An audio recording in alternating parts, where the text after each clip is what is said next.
Okay, we're going to start the formal program now. So let's everyone take their seats. And again, silence your cell phones. My name is Raymond Lotta. I am a spokesperson for Revolution Books here in Harlem, a political economist, writer for Revcom.us, and a follower of and advocate for the new communism developed by the revolutionary leader Bob Avakian. And I want to welcome people here to Revolution Books, the beacon for a whole new world, the political, intellectual, and cultural center of a movement for real revolution, to put an end to overthrow this system of capitalism, imperialism, and bring about a society and world in which human beings can truly flourish and the imagination can soar. I want to welcome you to the special emergency program tonight. We've titled it No to Genocide Joe, No to Netan-Nazi,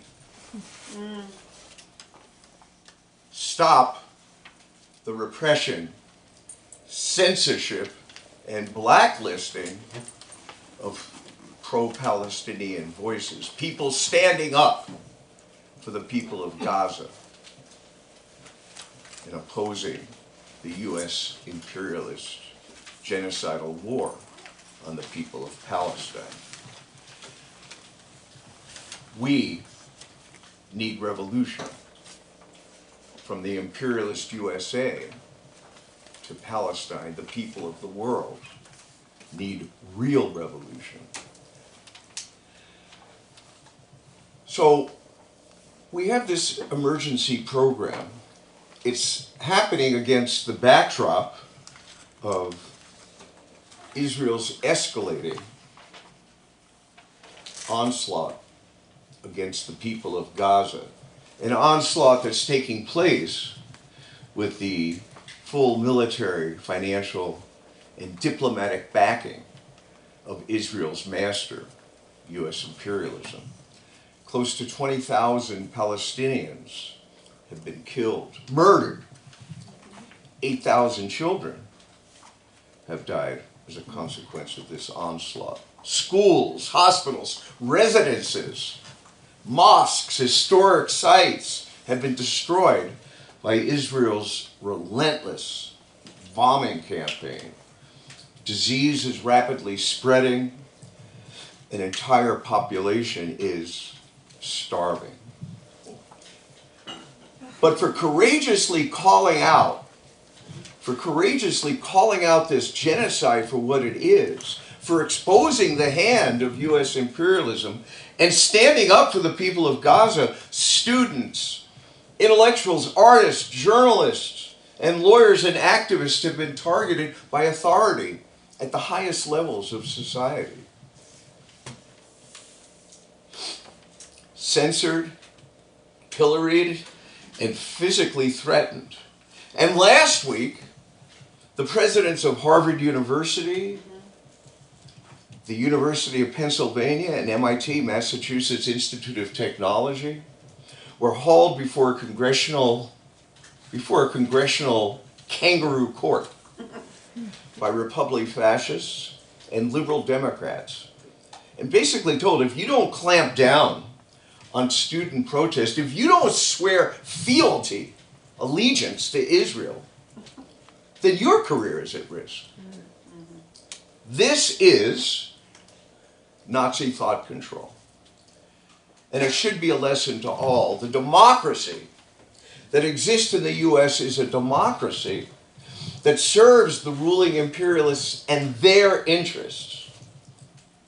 And Israel, the maintenance of Israel, and the role that it plays in the U.S. empire is decisive to those interests. And this is a time to step up resistance in the face of repression and defend people who are coming under attack. A time to work more energetically to stop the US-Israeli war on the Palestinian people and to defend, as I said, and to defend people who are coming under attack. It's also a time to dig more deeply into the cause of what we are facing, the capitalist imperialist system, and to wage this fight to stop this war as part of people getting ready for the only solution to these horrors, which is a real revolution to overthrow this capitalist imperialist system, a revolution based on the new communism developed by Bob Avakian. So tonight, we're going to get into some very important questions. One, why are Biden and the entire government and ruling class of the US supporting Israel in carrying out genocide against the Palestinian people? Why anti-Zionism is not anti-Semitism? And why is it that those fighting to stop the genocide now taking place in Gaza are being accused by its very perpetrators of supporting a current-day genocide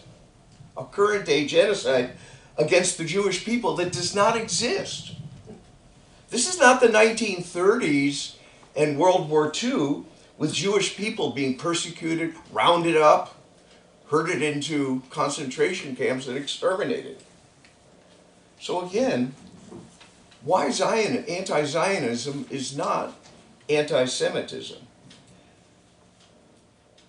And then the question of why are the rulers of this country going after these university presidents? And what does this telegraph about an escalating assault on dissent and critical thinking, not just in the universities, but in society overall? And finally, why is revolution not just so urgently needed, but actually more possible in this time? So that's what we're going to get into through the medium of presentations, through Q&A and discussion with the audience. There are going to be 3 presentations. That'll be followed by a fund appeal from Carl Diggs, who works with the bookstore. And then we're going to go to the Q&A, and we're going to begin. We have a special speaker who's being zoomed in from Boston, and his name is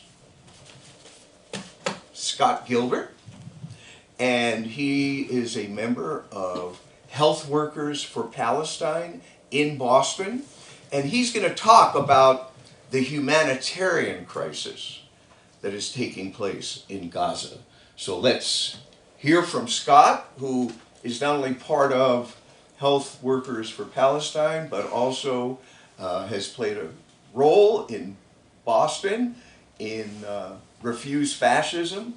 He is a follower of Bob Avakian and a great friend of Revolution Books. He has been here several times before, so I'm going to hand the virtual stage over to Scott.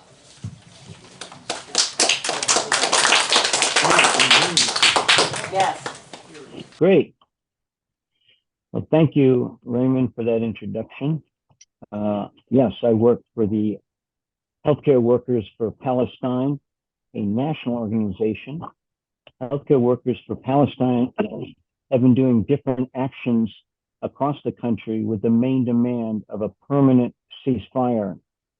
There have been vigils and speakouts, including the main quad of Harvard Medical School. Some of the healthcare workers are letter writing and phone calling to different representatives, even though we now refer to him as Genocide Joe, while others of us have been doing and planning for direct actions and civil disobedience. And as the conditions have been worsening, the people involved with healthcare workers for Palestine are more determined than ever not to back down, even though some of them have been physically attacked or censored. Some of my colleagues are literally on the front lines of what is happening in Gaza and to a lesser degree, the West Bank. Some have recently returned with stories that one I cannot even imagine, but I will try and share some of them and hopefully do some justice to them. Just a quick side note, the medical term gauze comes from Gaza. The word gazatum means a fine type of silk, which comes from textile cloth weaving used for clothing and for hundreds of years, and where some groups of people had even developed their own weaving symbols and colors. As I said, gauze was originally made from silk, but today it's generally made from cotton. This is a particularly grotesque irony that there is no gauze to be found anywhere in Gaza for the wounded. Personally, I went into healthcare because of what happened as I was growing up. My mother and grandparents are Holocaust survivors, and as I was reading the diary of Anne Frank when I was 12 years old, I asked my mother, how could the German people allow this to happen? She had no real response, but she went away for a few minutes and came back with a photo.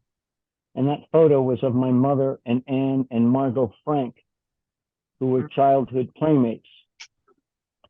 I declared then and there, never again.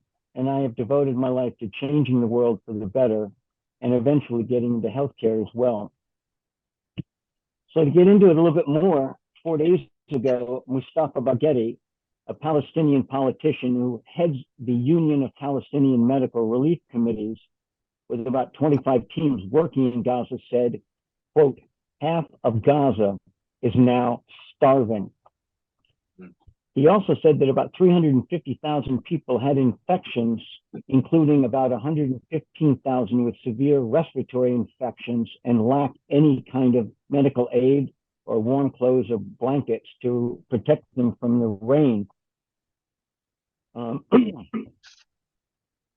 days ago, the World Health Organization came out with a new statement saying they anticipate disease will be, quote, deadlier than the airstrikes. Quote, eventually we will see more people dying from disease than we are even seeing from the bombardment if we are not able to put back this healthcare system and provide the basics of life, which are food, water, medicine, and of course, fuel to operate the hospitals. And then over the last several days, there's been huge amounts of rain in the refugee camps where people are struggling to live in tents. And here is one picture of what the situation looks like right now. Can you see that? Yes. That is a hospital worker carrying a woman from an ambulance out because the water is so deep. Anyway, currently there's only one hospital that is operating, and it is a field hospital. All the other hospitals are no longer operating as real hospitals. They've become structures that are housing thousands of people. Women and children sleeping on the floor inside the hospitals while the men are sleeping outside. At one pediatric hospital, after forcing the medical staff out, the Israeli military left newborn infants to die and decompose. 2 hours ago, I had the privilege to talk with an orthopedic surgeon, Dr. Ahmed Shaheen, who is currently in Cairo.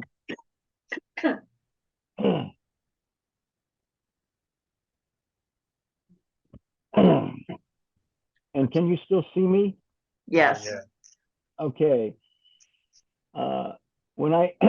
He's currently now in Cairo because he worked at the European Gaza hospital for the last 18 months. And after working as a surgeon for 48 days straight in one of the hospitals, he states he was forced to evacuate. The building next to the hospital where he has been working was bombed, and he had to leave during the, quote, pause in the bombing. Because he had dual citizenship as an Egyptian and Palestinian, he was able to cross the border. He literally had to leave everything he owns behind, from his medical diploma to his personal belongings. He only was able to leave wearing his scrubs and his phone. Doctors and healthcare workers are sleeping in the hospital because their homes have been destroyed. Some of them have not eaten in several days because there's no food available. Dr. Sheehan shared several stories. He describes watching a colleague doing amputations on children that were not given any anesthesia or sedation because none was available. One child kept begging him, "Uncle," which is a term of endearment, "do not take off my leg." Another doctor who was then working at Al-Shifa Hospital as a pediatrician and pediatric surgeon described a situation where the operating room was no longer usable as they had no electricity.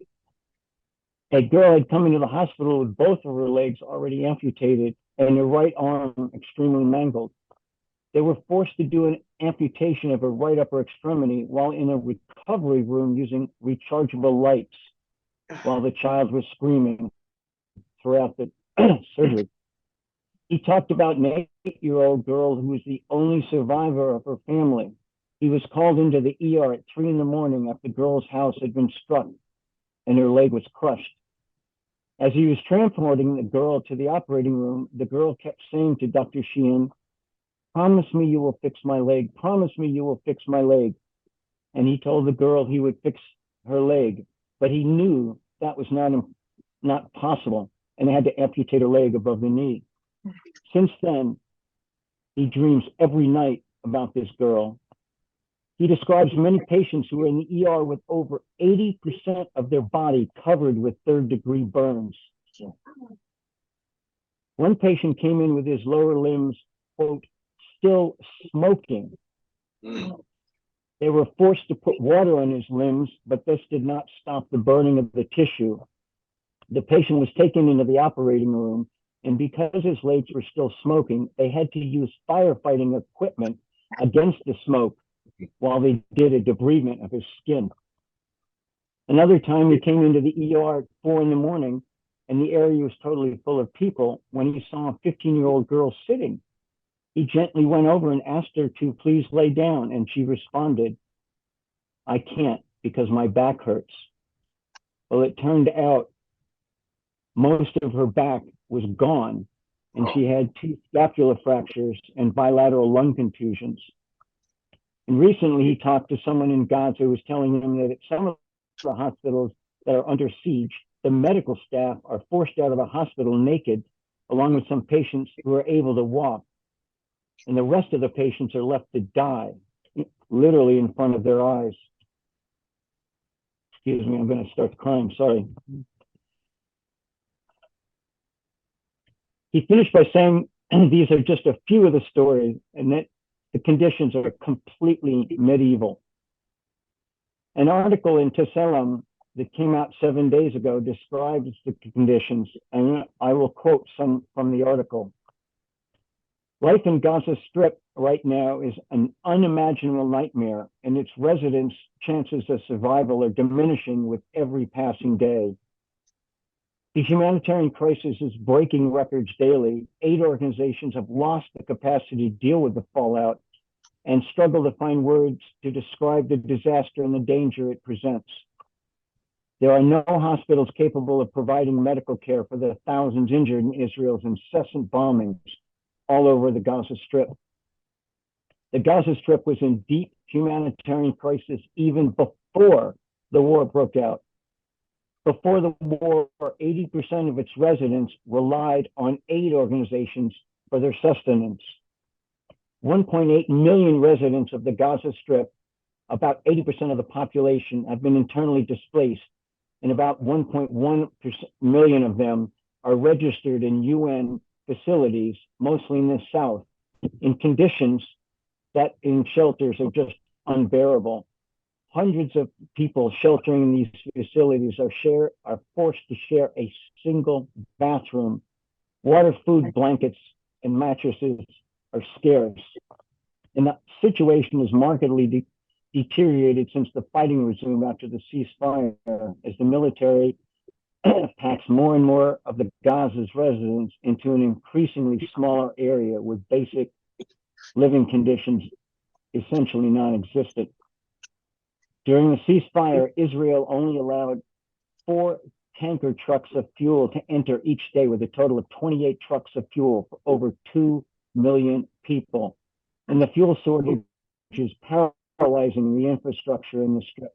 On October 11th, Israel halted electricity, and so the power plant shut down after running out of fuel, and the water pumps are unable to function. Most desalination and sewage treatment facilities are not functioning, which is greatly increasing the danger of further contamination of the water.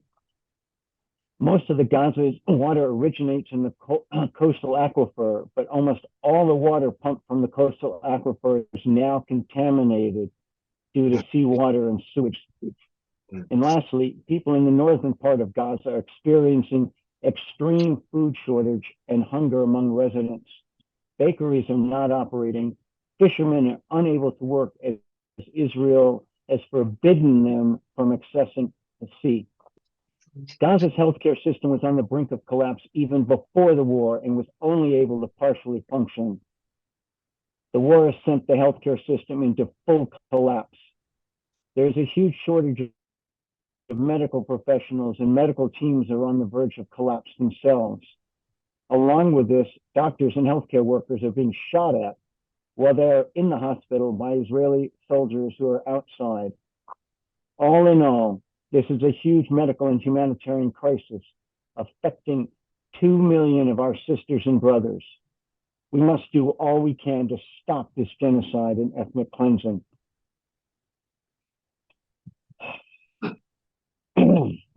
I hope that gave a picture of what's going on.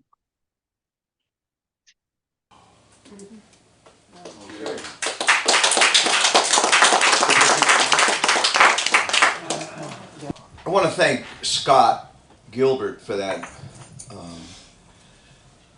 What can I say? I mean, it's a fully accurate presentation of what the state of affairs is. It is galling. It is unconscionable.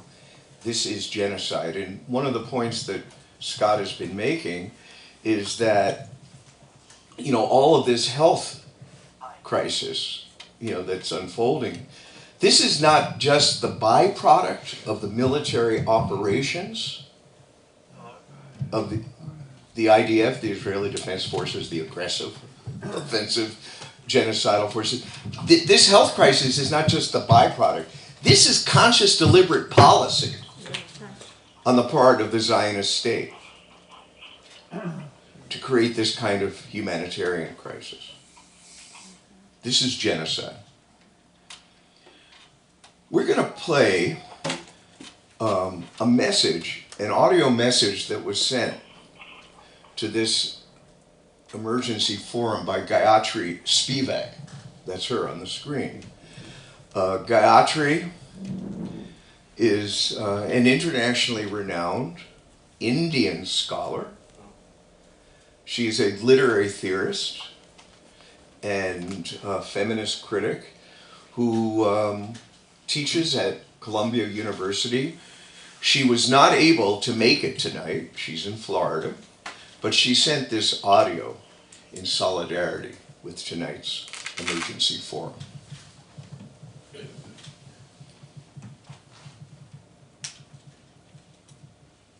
It is not just a question of private suffering.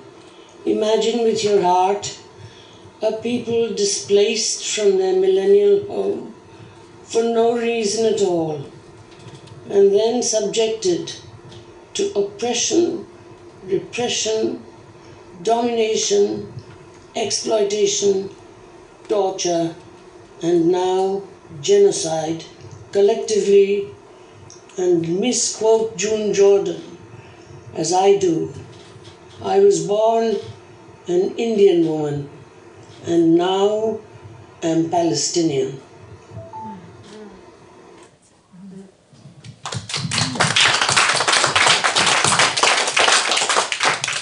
I'm going to call to the stage Alan Goodman, a writer for Revcom.us. He has researched and written widely on the history of the Zionist project. One of our slogans today is anti-Zionism is not anti-Semitism. And Alan is going to get at what Zionism is about and what, so he's going to come up to the stage and he'll be working with a PowerPoint presentation.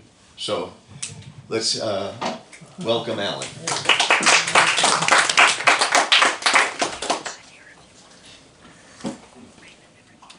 Go back to the first slide.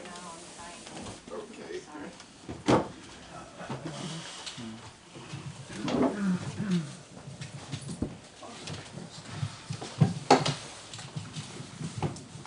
So, when people, okay.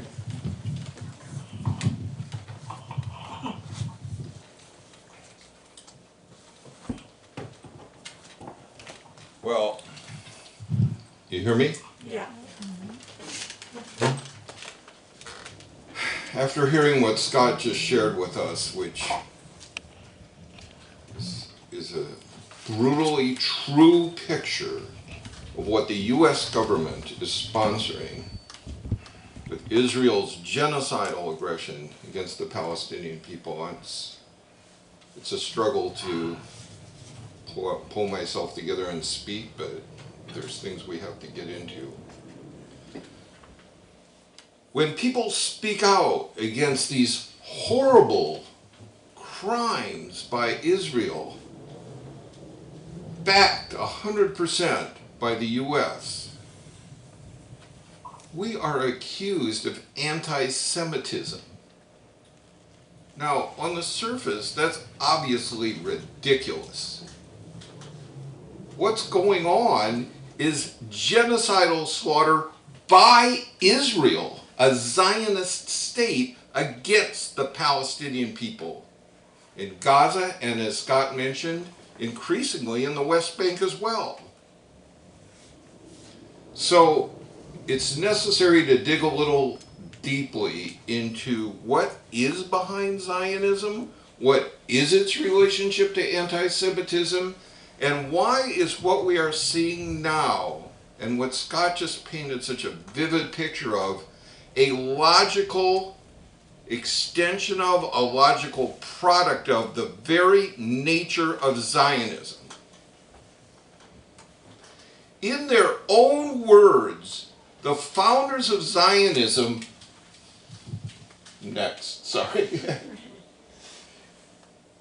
see it all in the back? In their own words, the founders of Zionism marketed Zionism, pitched it to the colonial powers of the day as a colonial project. Now, the whole woke thing is kind of diluted or depreciated the term colonialism. The getting back and forth to India and making that expedient for Britain, as Theodore Herzl, the founder of Zionism, pitched Zionism to the British rulers. British colonialism in India was one of the most horrific, oppressive, brutal, dehumanizing, and deadly events in human history. I just think we need to be clear on this so that colonial doesn't just become some kind of, term. This is what the founders of Zionism pitched their project as facilitating. So what we're seeing today is not, whoa, where did that come from? That's what Zionism was envisioned as. Now, the Nazi Holocaust against the Jews under Hitler up to and during World War II was one of the great crimes of history But there's no logical connection between that and between what they did and what Israel is doing to the Palestinians, except that they're the same thing. For 1,000 years, the oppressive rulers in Europe scapegoated Jews, unleashed violence against Jews, and directed the misery and anger and hate of the oppressed, ignorant, backward peasants against the Jews. And in that sense, when Hitler came to power, he built on that. And you know where else he got his theory from, his racist theories? Jim Crow. Exactly. From the United States. So in both those senses, and in the sense that, for reasons that are more complicated than I can get into here, the German ruling class got behind Hitler at a time of crisis and unleashed the Holocaust against the Jews. And if anybody wants to grab QR codes with their phones, that's completely kosher. So in response to the Holocaust, there have been two trends among Jewish people. One, never again must this be allowed to happen to anyone. And on the other hand, never again must this happen to my people, and anything that we do is morally okay in response to that, or to protect, you know, a Jewish state in this case. And we see now throughout Israel an eruption of just not only out of the closet but dominating society, the most extreme racist genocidal mentality that goes along with what Scott just shared about the nature of the war Israel is waging against the Palestinian people. Israel, when it was pitched to European powers, was marketed as a land without a people for a people without a land, but there were people on that land, the Palestinian people. And it was only through the Nakba, the violent, terrorist, ethnic cleansing of Palestine up to, during, and after 1948, that the state of Israel as it began was established on the ground. The Nakba included massacres, 13,000 Palestinians killed, an orgy of terror, 530 villages destroyed. In the book, The Ethnic Cleansing of Palestine, Ilan Pappé, drawing on first-hand Zionist sources, documents that rape was used by the Zionists as a weapon of war, and that's documented. Homes were randomly built, blown up, with their inhabitants inside in Palestinian villages. And through all that, the nation of Israel was established. That is why it is scientific, it's not anti-Semitic, and it's morally right to say that Israel is an illegitimate state. Now you hear over and over again, if you're attuned to the whole reactionary assault, the fascist assault, although liberal Democrats in the main, and at least in Congress, are joining right in, that the slogan, Free Palestine from the river to the sea, is genocidal. But actually, in the hands of the Zionists, from the river to the sea is genocidal. Their aim is nothing less than the extermination or expulsion or crushing of the Palestinian people. And you can see here the progression of the State of Israel.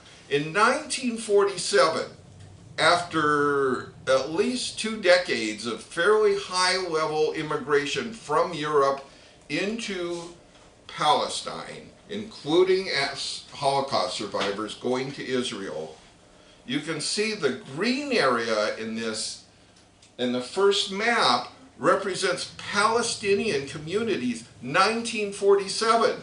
This was not a land without a people.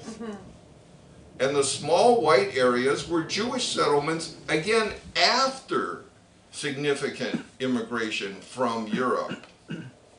Then the United Nations, unjustly, divided Palestine supposedly into two sections, a Jewish section in white, a Palestinian section in green.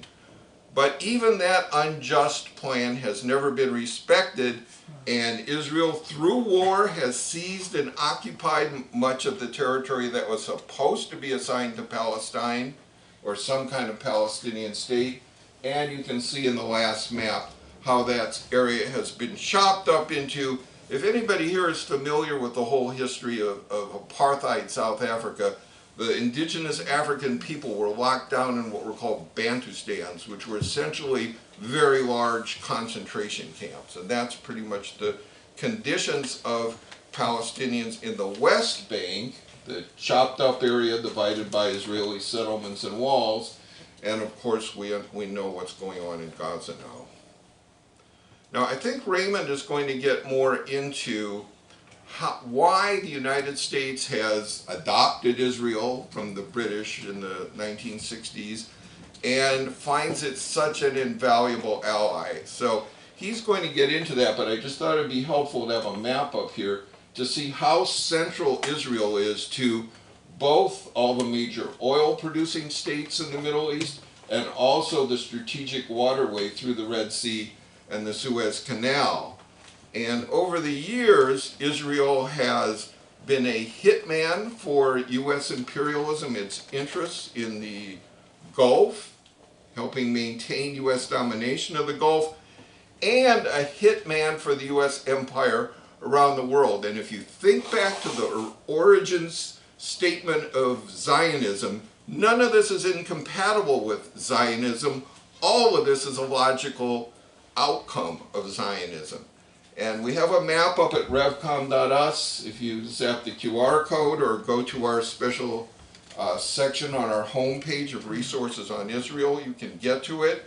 And it shows crimes Israel's carried out around the world on behalf of the U.S. empire. And just to take one, in 1978 through 84, to crush a leftist insurgency in Guatemala that the U.S. found to be a threat to its domination of what it calls its backyard. This is Guatemala, by the way. This is not, well, you know, a country getting, these people were not invading Israel. These were indigenous peasants rising up against a brutal Christian fascist pro-U.S. government, and Israel played a key role in one of the most horrific genocides in the 80s against the indigenous people of Guatemala, killing at least 180,000 of them. Again, none of this is incompatible with Zionism. It's not anti-Semitic to call out Zionism and be against Zionism. No one should be apologetic about it. Nobody should back down from that. It is what it is, and it's what Israel is doing right now in Palestine. So, again, I want to suggest, next, thanks for following me along.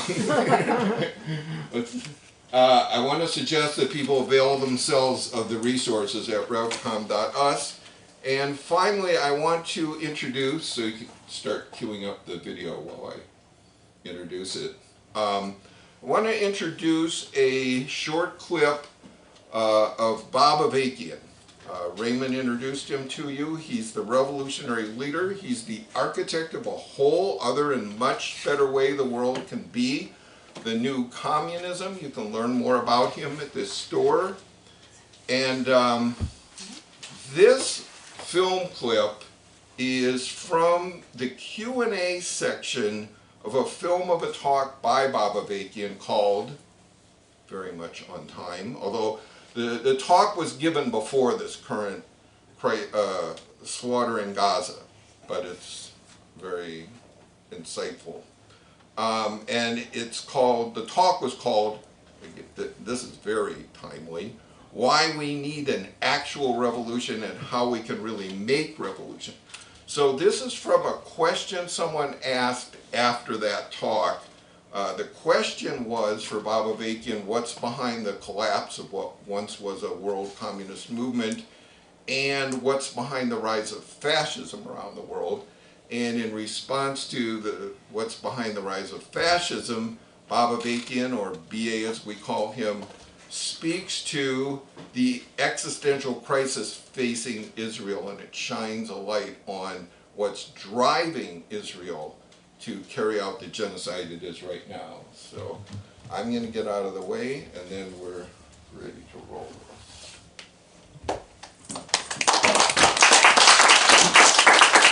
Israel is running into an existential crisis, or can see one down the road, not because Iran might get one nuclear weapon when Israel has hundreds, or at least more than 100, and has made clear it'll use them if it sees any threat to its existence. But what's more of an existential crisis is the Palestinian people, because they have no just solution for that, and because the conditions they put the Palestinian people in, the Palestinian population in the area is growing much faster than the Jewish population, and so this whole thing that they set up of Israel is a democratic Jewish state. Those things are coming acutely into contradiction, because the more that the Palestinian population grows, not only within Israel itself, but also in the surrounding occupied territories, the more the democratic part comes under threat, because you could envision a situation if they, for example, were to absorb all these occupied territories and make them part of Israel. The Jewish population could get to a situation where it would be outnumbered by the Palestinian population, and they're not going to allow the democratic process to take place under those conditions, because it would be the end of a Jewish state, a Zionist state, which is a form of racism and apartheid as practiced there. And really the answer there is to get rid of the Zionist system in Israel, not the Jews.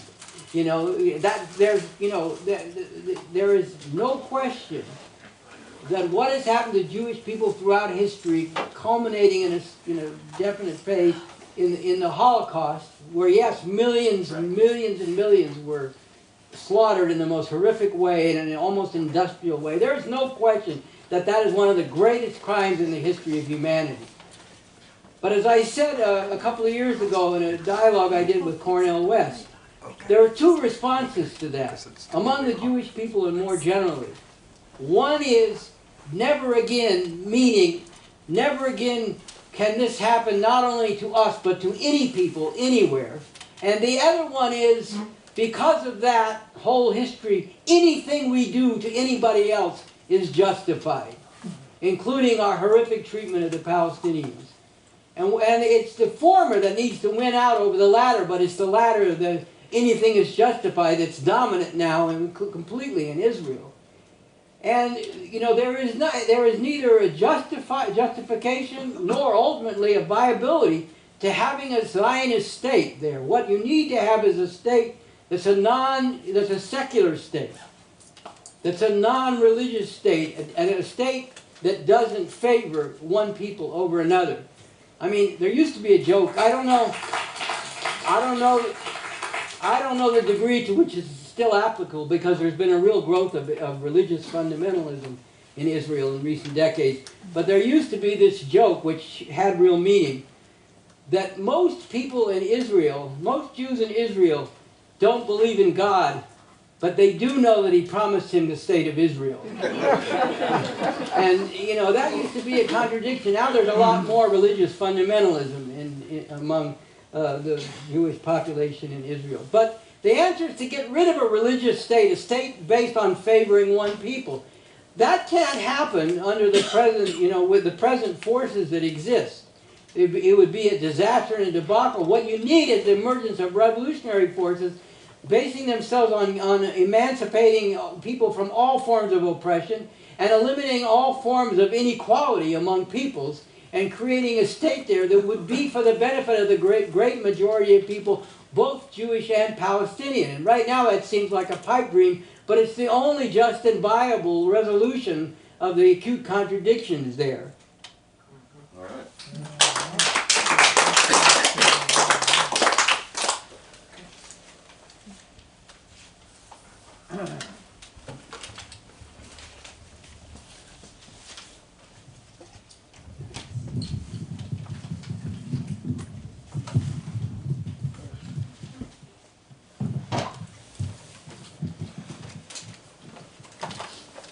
I see some additional faces in the crowd. I want to welcome everyone once again to tonight's emergency forum.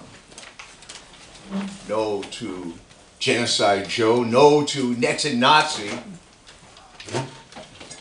Stop the repression, censorship, and blacklisting of pro-Palestinian voices, and from the imperialist USA to Palestine, the people of the world need real revolution based on the new communism. What I'm going to do in my talk is to address the role that Israel plays, and Alan, previewed this in his talk. I want to talk about the role that Israel plays in the U.S. empire. I want to talk about the significance of this upsurge on campuses and in intellectual and cultural life among critical sections of people, students, intellectuals, and artists, standing with the people of Palestine. And I want to talk about the serious implications of the attempt to muzzle and punish that movement. And then I want to talk about why revolution is the only way out of this horror and madness, and what that revolution opens up for humanity. Now, I'm going to be drawing on some articles and analysis from revcom.us. I encourage everyone to read, go online, revcom.us. It has a great resource page, on the backdrop to what's happening today, the whole history of Zionism, points that, and graphs and visuals that Alan was pointing to. You can go on that page, and you can go to Revcom every week, in fact, every few days, to get updated analysis about what is going on in Gaza, Palestine, occupied Palestine, and throughout the world. In 1986, Joe Biden, who was then Senator Joe Biden, made this statement, and I want to read it. Were there not an Israel, the United States of America would have to invent an Israel to protect her interests in the region. The United States would have to go out and invent an Israel. That's Joe Biden, 1986. And at the time, he was making a case to enact new legislation, new aid and support, military support, to the tune of $3 billion that year for Israel. Were there not an Israel, the United States of America would have to invent an Israel to protect her interests in the region.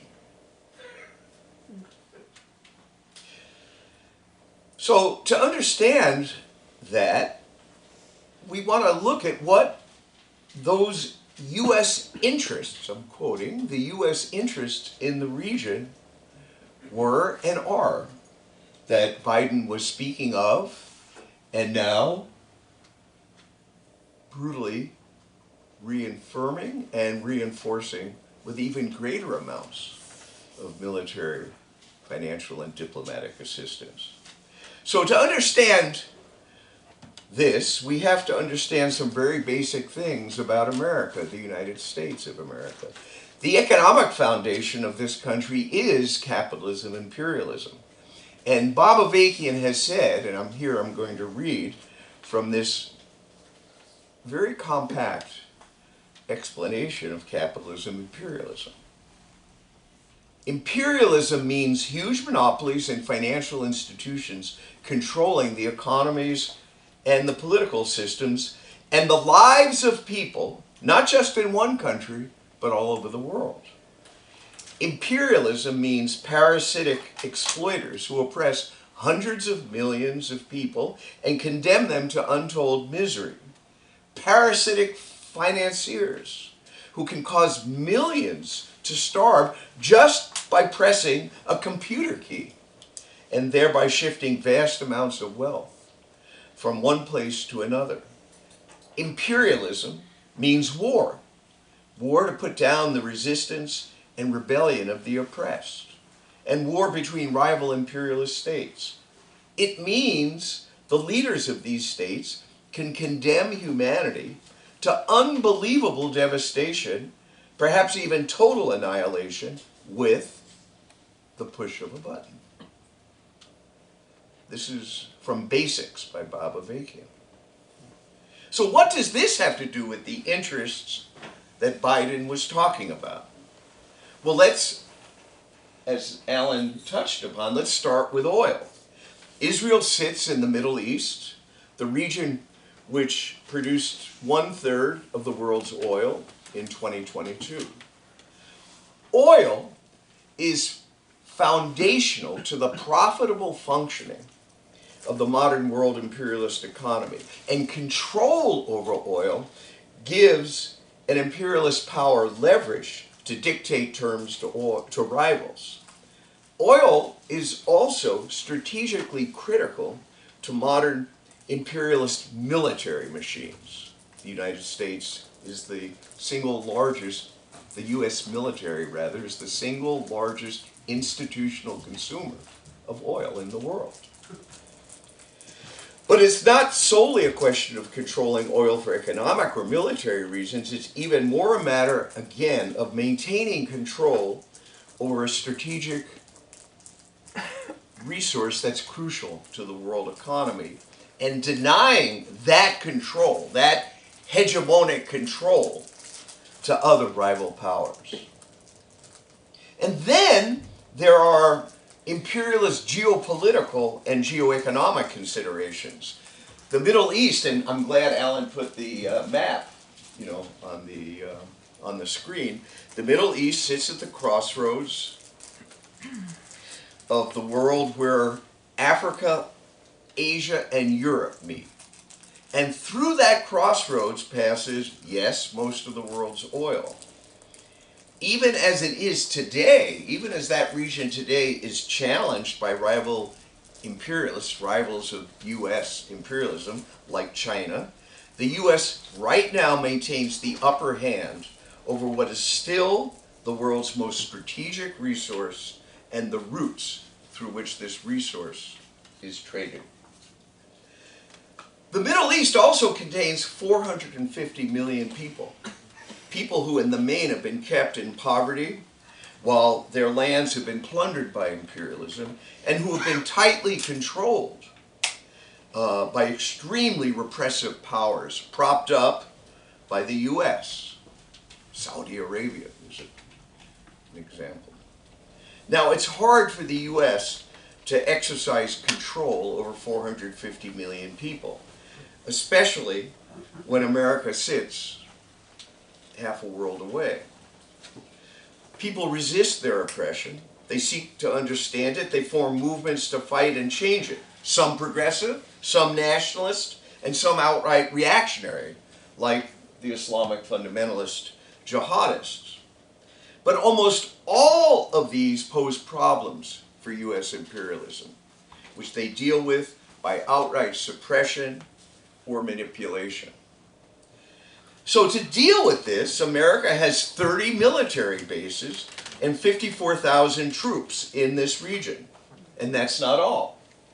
The U.S. pours huge amounts of military aid into Egypt, Iraq, Saudi Arabia, Kuwait, and other repressive client regimes that enable the U.S. imperialists, that enable these regimes, rather, to repress almost any dissent and resistance. Yet, none of this is as essential to maintaining America's relentless economic exploitation and brutal political domination over this key strategic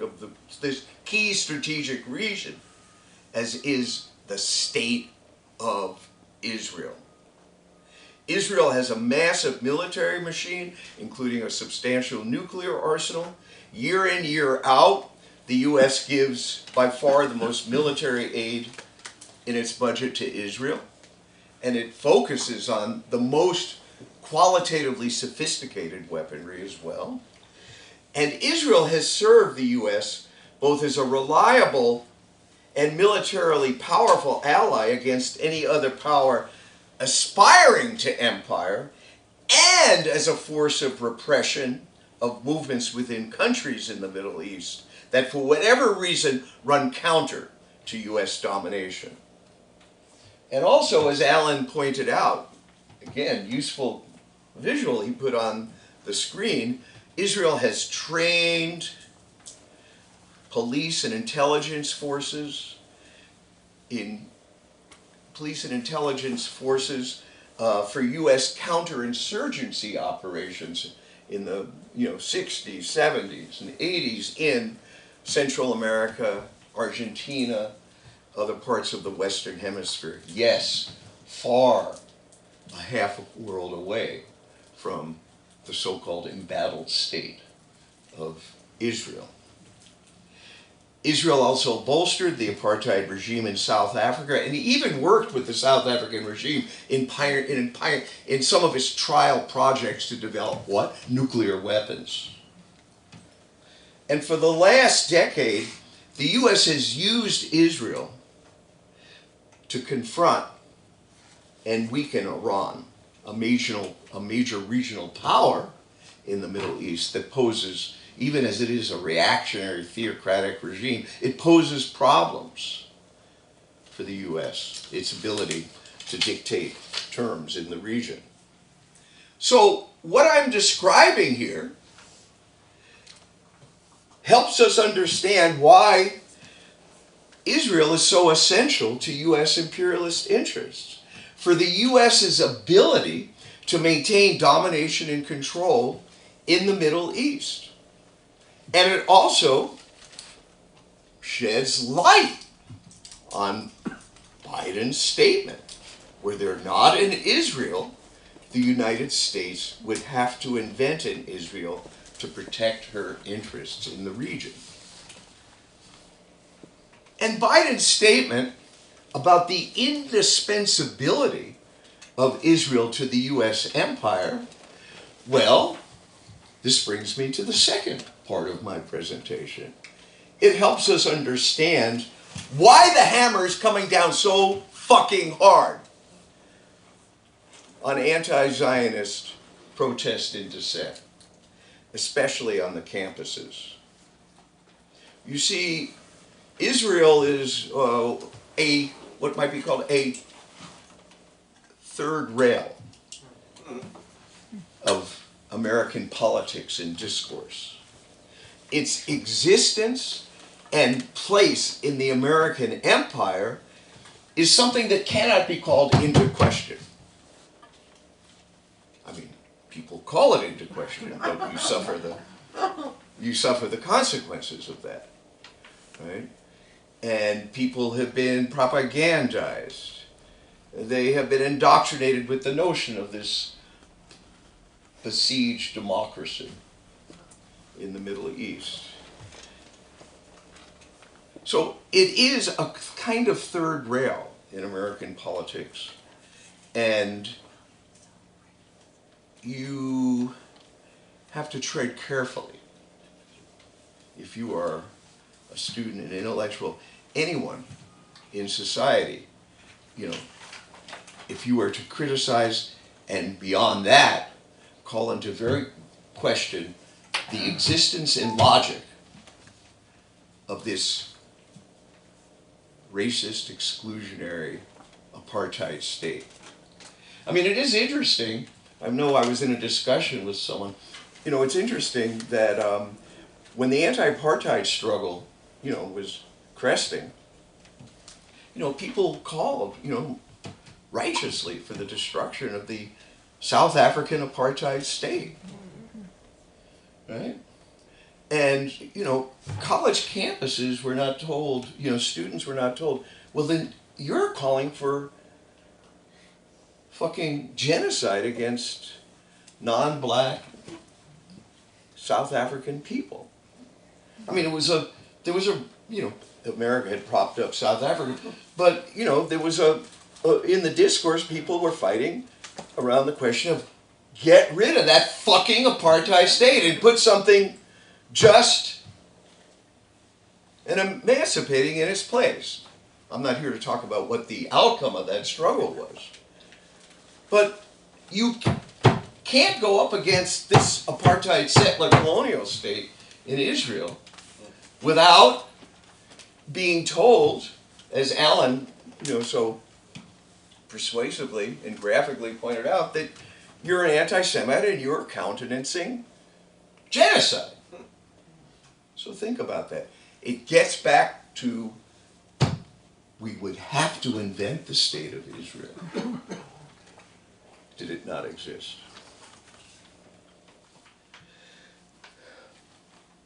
But now, there's a generation of students, progressive artists and intellectuals, and various professionals who are standing up for the people of Palestine. And this movement has stung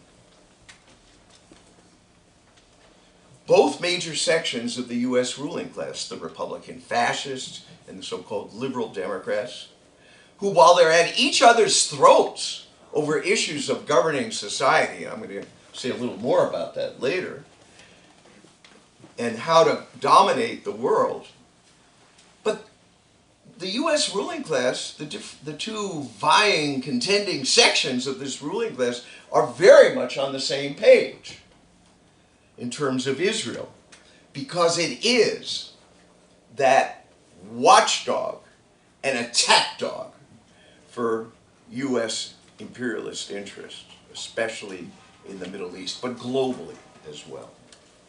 So here in the belly of the beast, people are calling out this genocide for what it is, exposing the hand of the U.S. government, identifying with the Palestinian people living under brutal, unjust Israeli apartheid rule. And this is a great and righteous thing for the people of Palestine, for people throughout the world who yearn to see an end to injustice and oppression. And it has other kinds of reverberations. Within U.S. society, this begins to challenge and awaken other sections of society to open up debate. And the fact that there is so much upsurge and determination on the campuses around Palestine, it's very important. It's also extremely worrisome to the rulers of society, of U.S. society. Why? Because the universities are centers of intellectual life.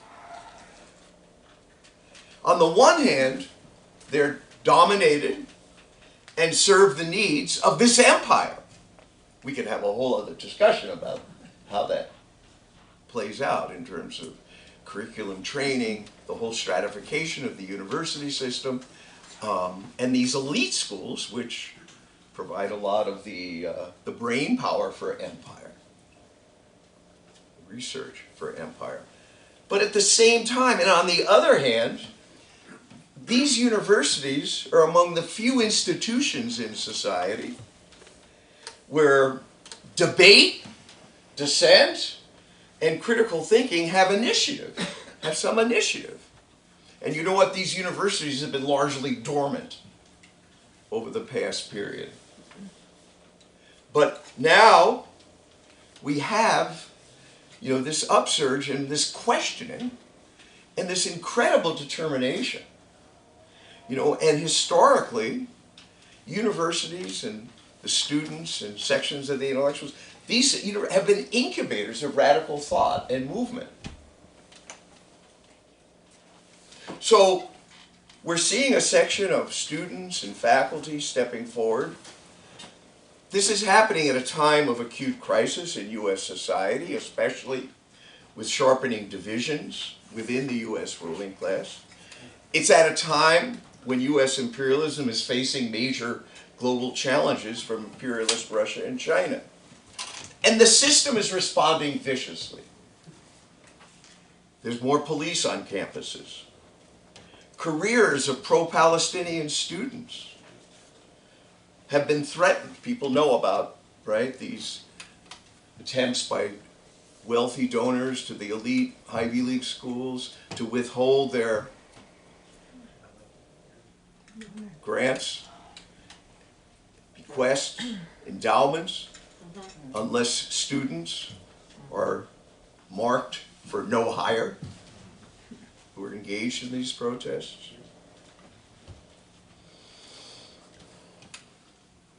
There's been that doxing, you know what doxing is, where you, right, you've seen, people have seen at Columbia, even, you know, at Columbia, you know, these trucks paid for by donors, by Zionist organizations, you know, with pictures of some of the most activist students, the pro-Palestinian students, some of which also indicate, you know, their names and where they live.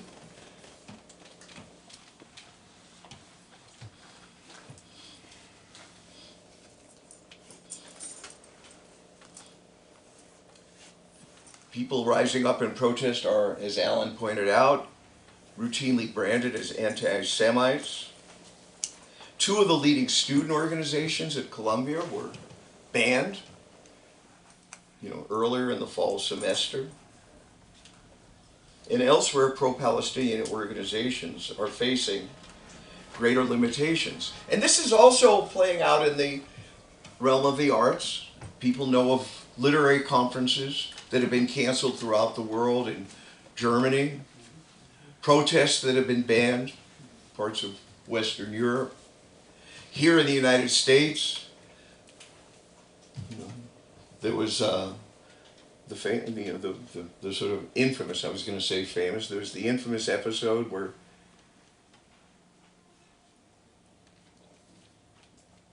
Nguyen Viet Thanh, the novelist and writer, was to give a talk at the 92nd Street Y, which is an intellectual sort of mecca in New York. He had signed statements opposing what was happening in Gaza, and his talk was canceled.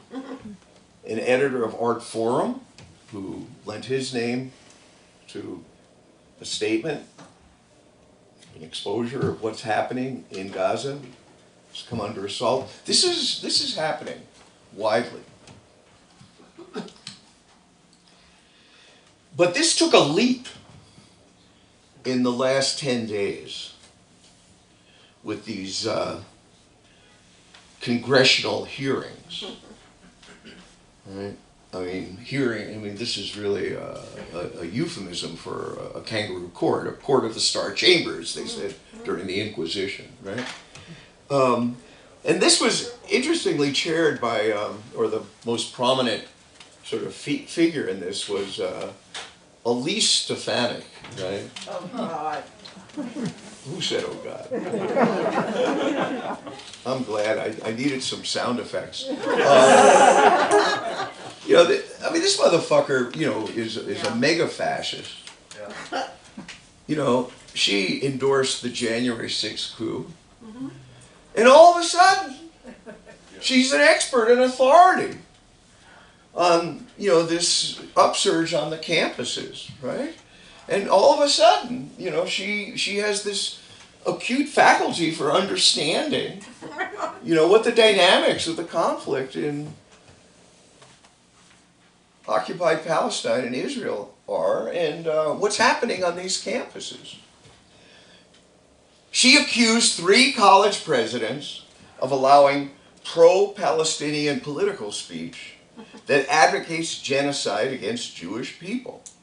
But here's the deal, to quote Joe Biden. She could not provide a scintilla of evidence. Not a single shard of evidence of these campus movements calling for a new Holocaust against Jewish people.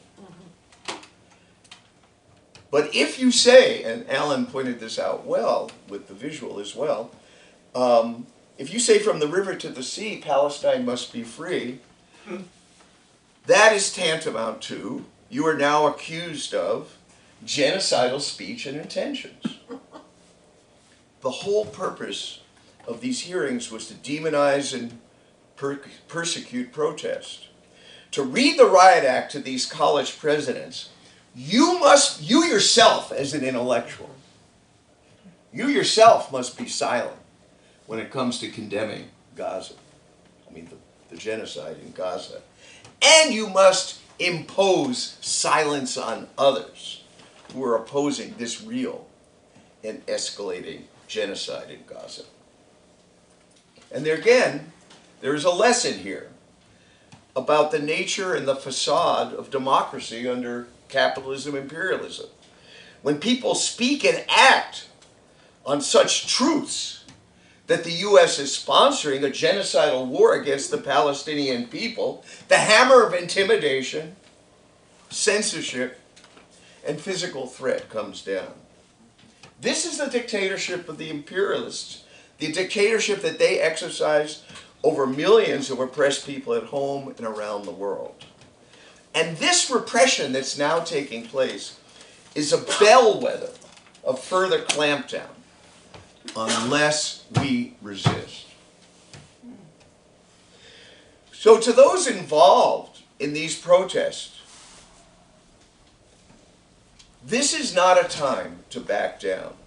It is a time to step up and spread this resistance in society, to have each other's backs, to defend those under attack.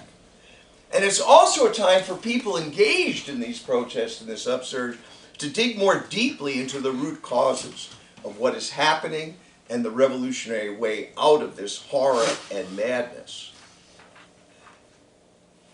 There is the genocidal war in Gaza, the accelerating climate catastrophe. I don't know if people followed the proceedings and the statements coming out of the UN Global Climate Summit. It's called COP28. But they made an incredible discovery that fossil fuels are perhaps a cause of global warming, and perhaps we should, in some distant time, phase out these fossil fuels, but no action, no enforceable mandates. This global catastrophe, this planetary climate catastrophe is accelerating. There's the growing danger of world war, of nuclear war, between the US and Russia, over Ukraine and China and the South China Sea and Taiwan. There is the intensifying oppression and discrimination against women, Black and Latino and other people of color, LGBTQ people.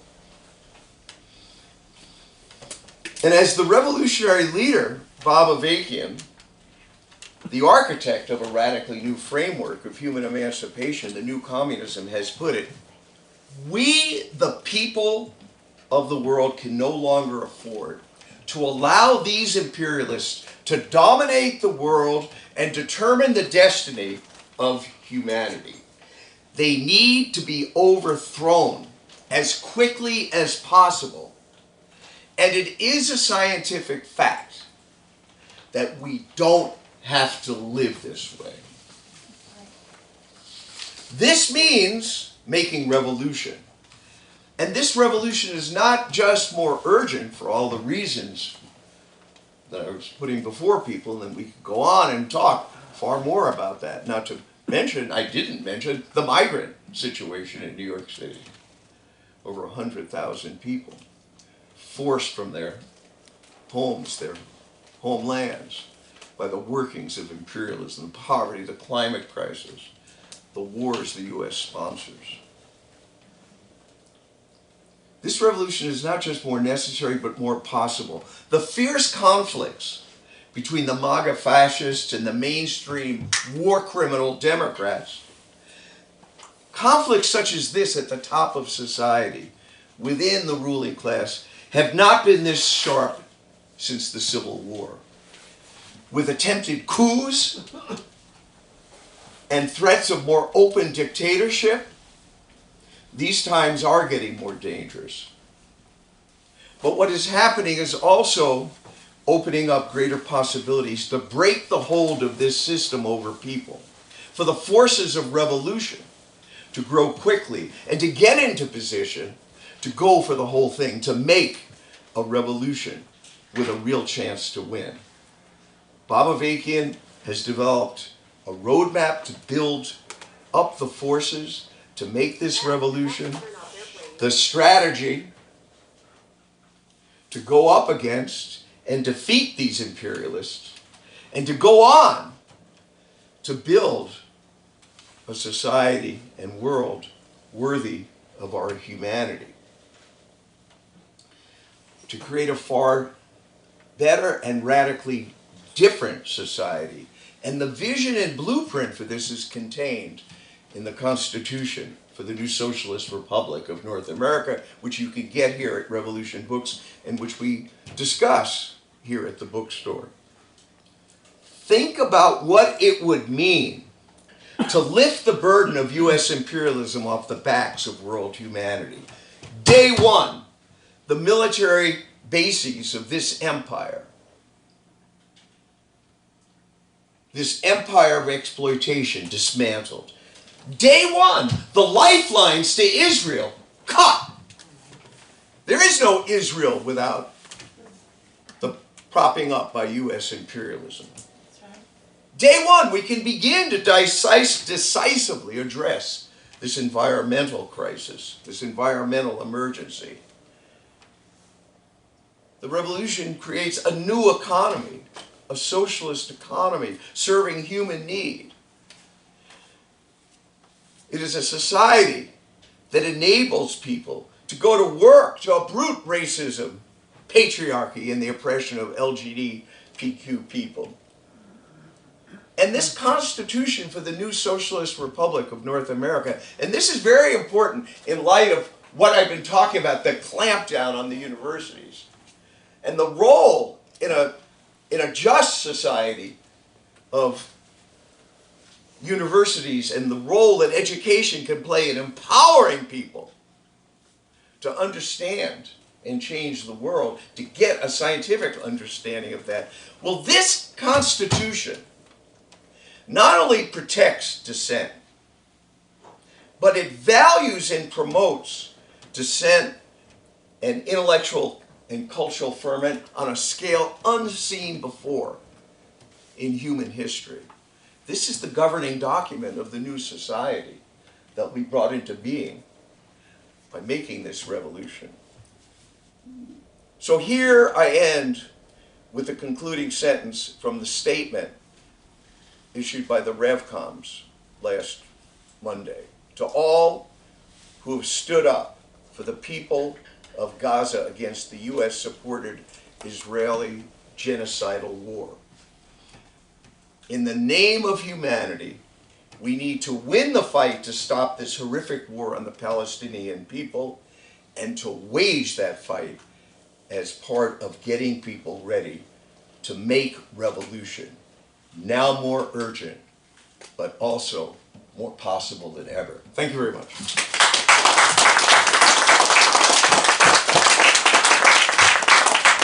We're going to have Carl Dix come to the stage, and I don't see him. Oh, okay. Carl is a longtime revolutionary, a follower of Bob Avakian, and he's going to tell us what he's going to tell us. Take the steps over there.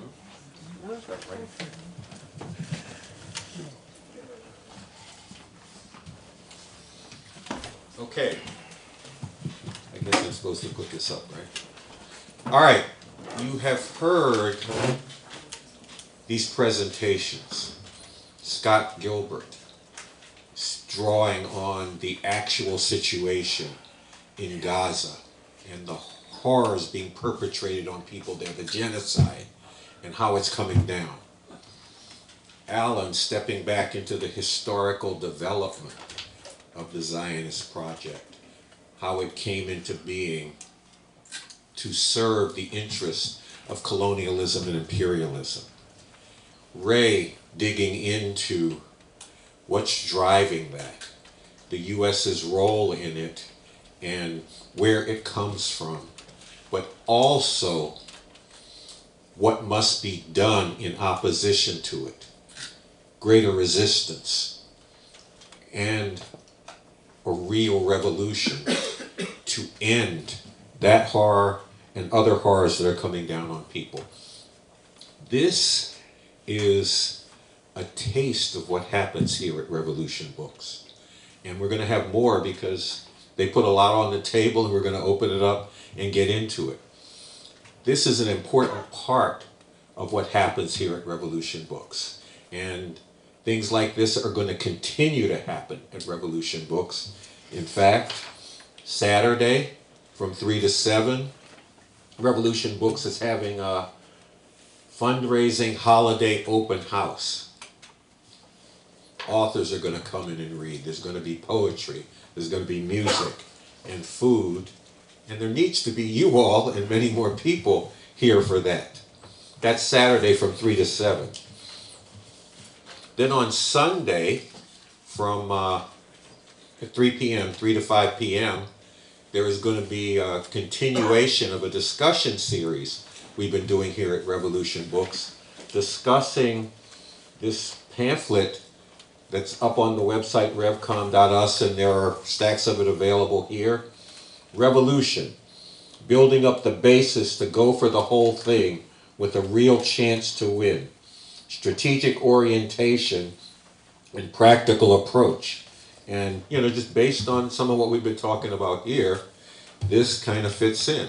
And we're going to be discussing point 3 from this pamphlet this Sunday, which gets into the strategic approach to making revolution, what we call fight the power and transform the people for revolution.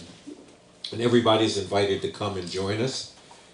And we do this every Sunday, and come and get into this revolutionary strategy. And that's not all, because Revolution Books isn't just an event space. I mean, that's obvious. Look around you. Look at all these books. History, political theory,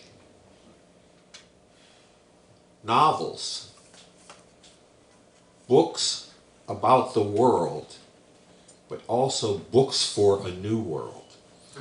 At the center of those books is the work of the revolutionary leader that Ray referred to, that Alan, I think, showed a video around, or maybe it was Ray, I forget which. Bob Avakian, the architect of the new communism. That's what this bookstore encompasses, as well as author events and all like that. This bookstore is very necessary. It not only has to continue to exist, it not only has to survive, it has to thrive. And an important part of that is it needs to support and the involvement of people like you. Bookstore has launched a $10,000 year-end fundraising fund drive. And the point I've been getting to here is you all need to get involved in and support that drive. You need to donate, and donate generously. And I think you have QR codes in your packets to do that. I mean, Some of y'all old school people could just put cash in the basket. Put as much as you can, and then put some more in there. And also sit down and talk with some of the people from the bookstore about how you can help make this fund drive a success. You not only need to donate yourself, you need to help generate money. You need to come to the holiday open house. Come and bring people, bring food. If there's some poetry that you feel fits into this, come and talk with us about coming yourself and reading some poetry. Or if you know people who have that kind of poetry, talk with us about them being part of, the program.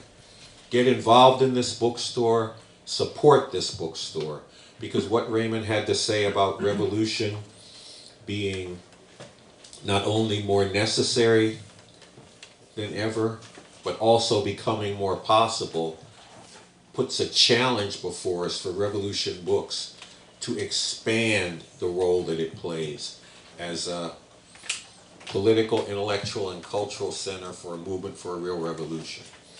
So we're going to move into the discussion part right now, and I urge you to support and get involved with this bookstore and with this movement for a real revolution.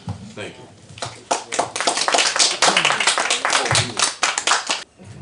Yes. Well, again, I want to again thank everyone for coming out.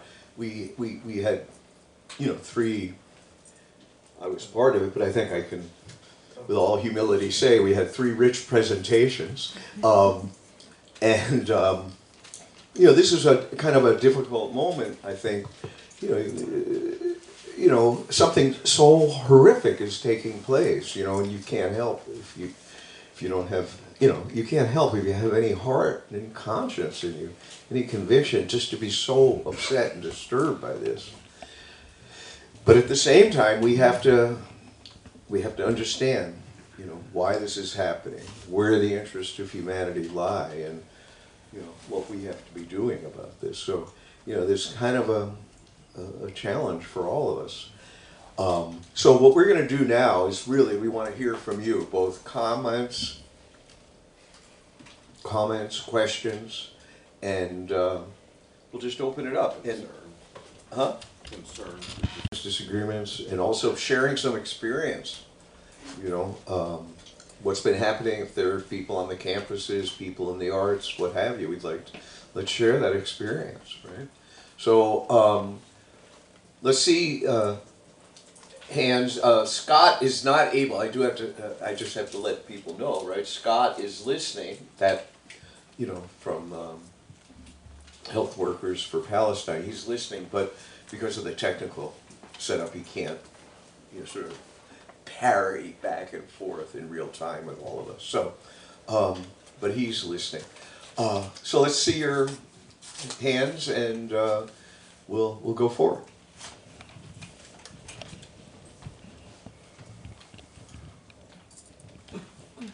All right. Thank you. Is it on? It's on, yeah. I'm not sure it's loud enough. Okay, thank you. Oh, you're good. Thank you very much for holding this forum. It's very, very important. I'm somewhat heartened by the fact that people have been taking to the streets, Right. and Jewish Voices for Peace, for example, have, really put together very stealth,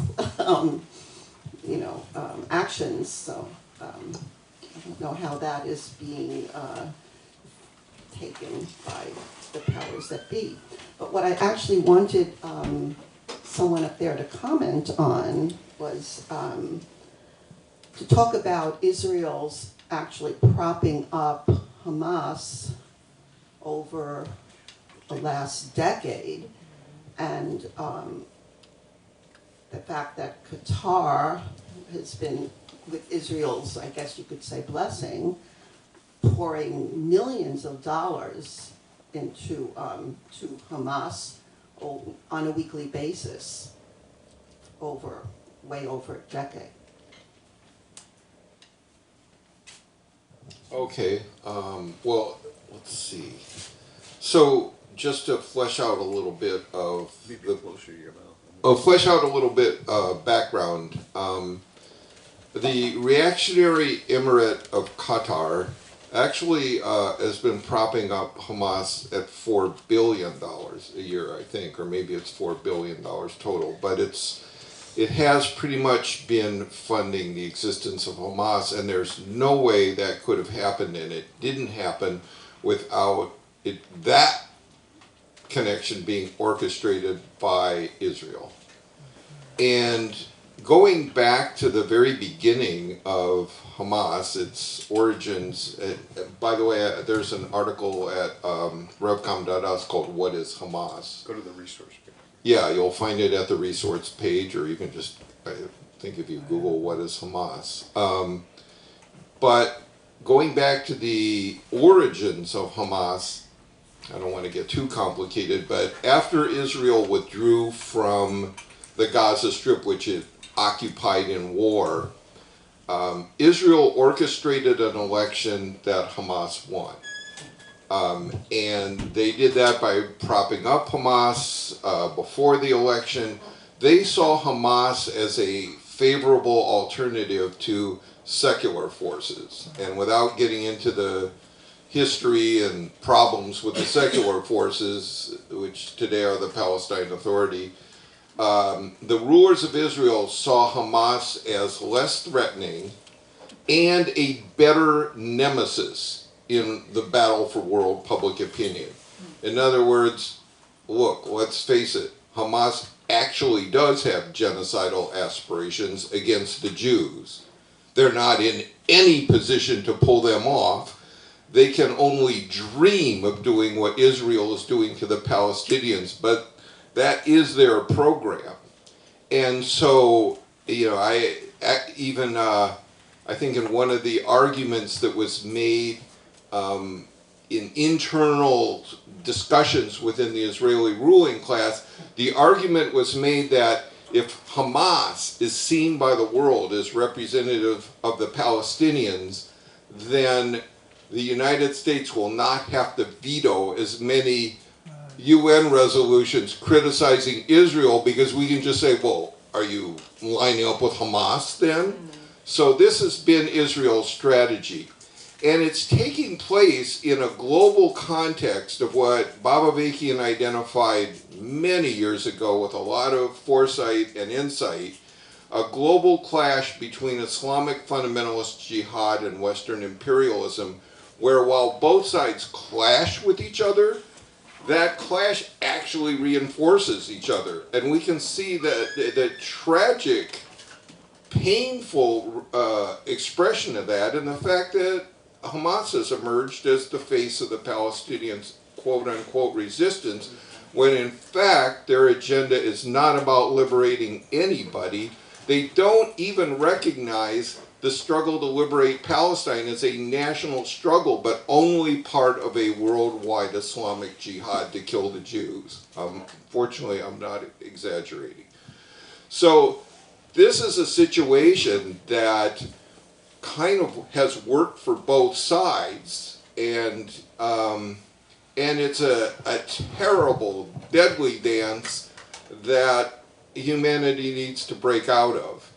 And the way out of that is getting the new communism of Baba-Vakian, the actual liberating alternative. You saw a little clip from what he was envisioning for what Palestine and what's now Israel could be.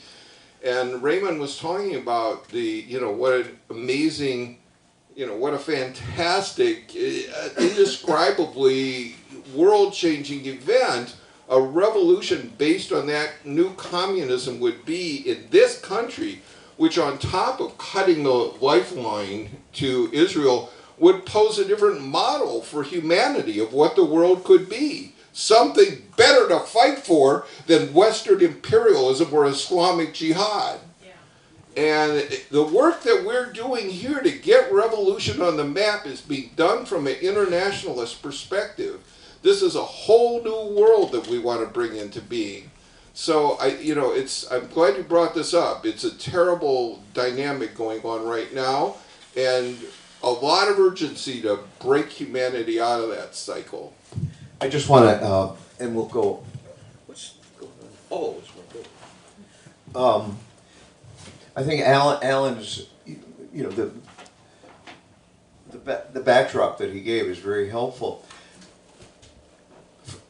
There were ways in which there was a kind of a symbiotic relationship between the Israeli Zionists and Hamas, right? And he got into that.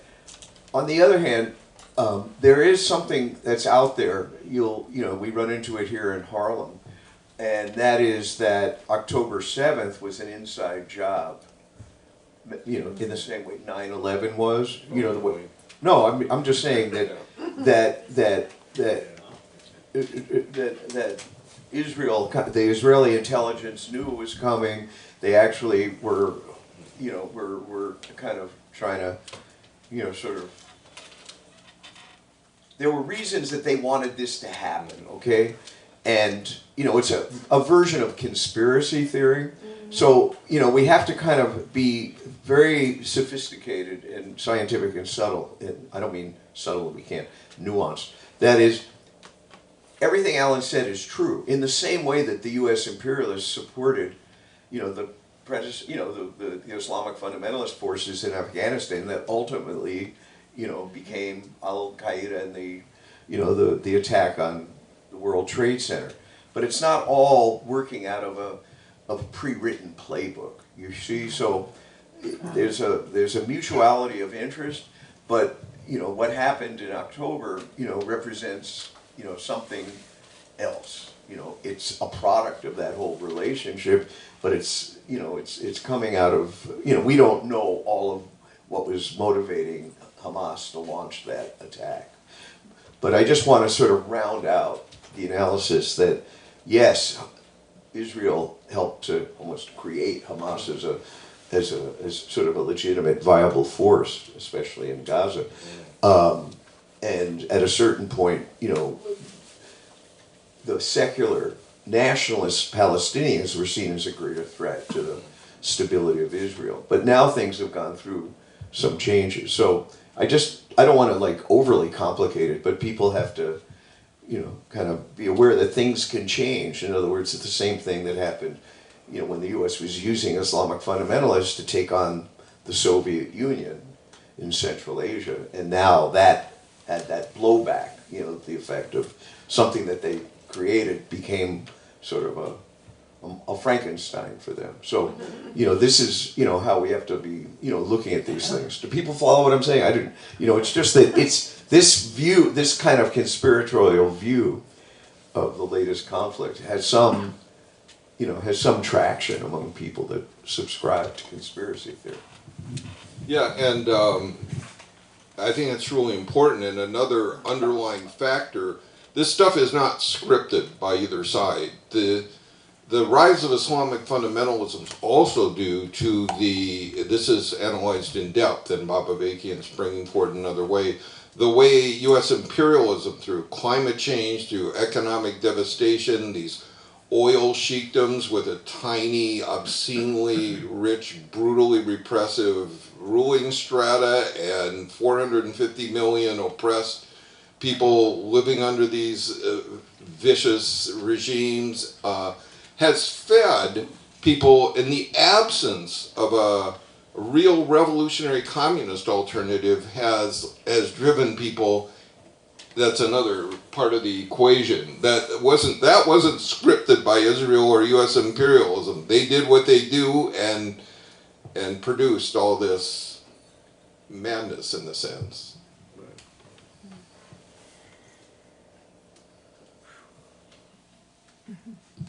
Other hands. Jim.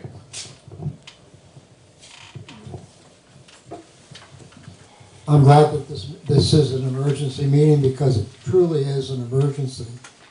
And seeing how the dominant media has portrayed this, giving no voice to any other questioning. And I'm just going to be personal tonight.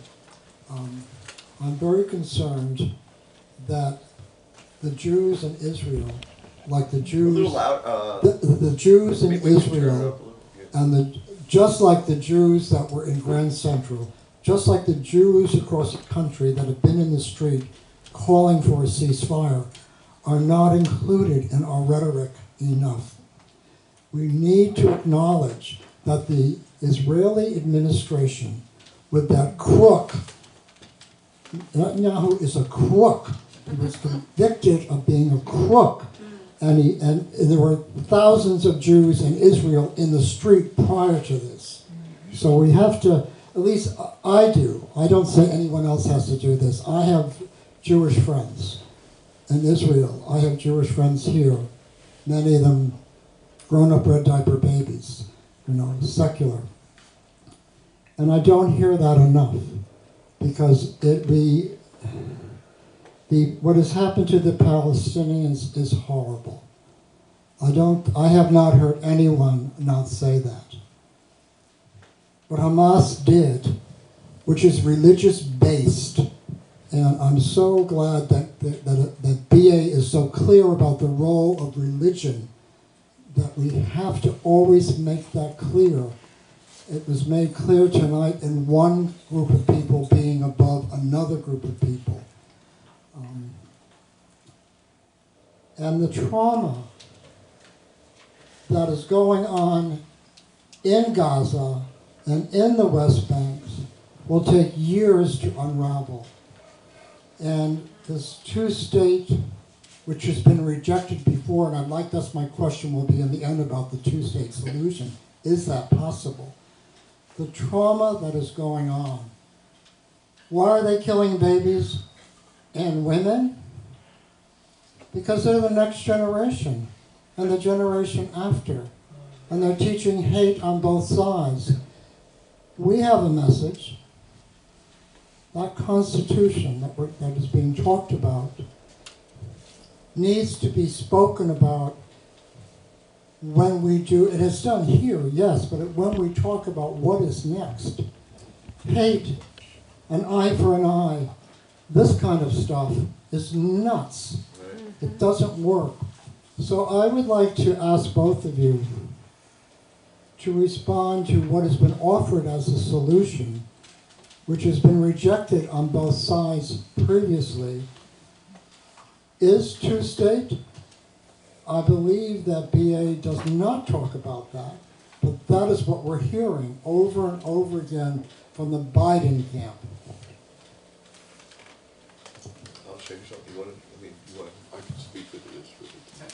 Oh, okay, just a quick. I don't believe you were here for. I wasn't here for the first two presentations, that's correct. Right, I wasn't trying to out you, my friend. No, and I will try. No. And if you've I was been already, and people here know that, we can talk after, okay? All right. There's we say there's the revolutionary and the creative spirit, also a lot of candor here at Revolution Books, okay? Look, the reason I'm saying that is we played a clip from Bob Avakian in which he talked about what is the only just and viable. Think about it. Just and viable. Very helpful. The only just and viable solution to this is a revolutionary secular Palestine in which Jews and and Palestinians, Arabs, people would be in a unitary state, a revolutionary state that is based on uprooting all oppression.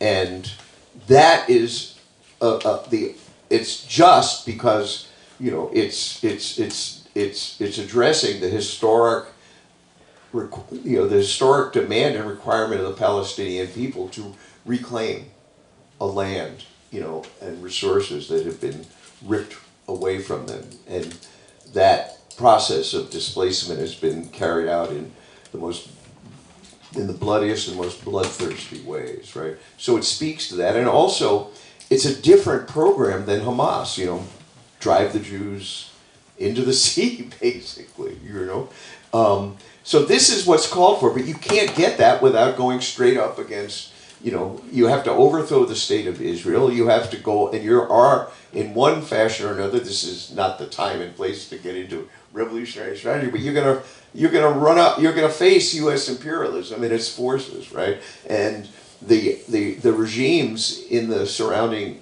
countries that, pay lip service to the liberation of Palestine, they're not gonna tolerate that. So, but this is the only just and viable solution. But Raymond. But I'm gonna say If that, I may just interrupt you Yeah. for a moment. There is a group called Standing Together. It is built by Jews and Arabs that live in Israel. And you go on the web and you can find them. right. And I think it's important that we tell people of that example. When you talk about what BA talked about, having a place where Jews and Arabs would be working and being together, that had happened, that was the goal of Standing Together. And they're still trying to do that in Israel now. And you can imagine what kind of pushback that those people are getting. What happens here, all those people in Grand Central are self-loathing Jews. Okay, I'm just going to do some quick response, just quick, and then maybe it's a very positive thing when, Jewish and Arab people, the Palestinians are working together, combating, the racism and, the whole apartheid regime. And this is a very positive thing. But you can't create the kind of society that's needed without overthrowing the Israeli Zionist state. You have to overthrow it, okay? You have to dismantle all of its structures of control, domination, and existence. So that is not the program of these forces that are very positive in the, and these are actually, that kind of cooperation and collaboration, that can't really go very far under the conditions of Zionist rule. And in fact, this is, it just, sort of bespeaks the power of, the Zionist ideological hold on society. Many people who are in the streets protesting Netanyahu, many people who have stood, against, different elements and policies of Israel towards Palestinians have rallied behind the flag of wiping out Hamas. I'm just telling you, okay? I'm just telling you, this is what's happening.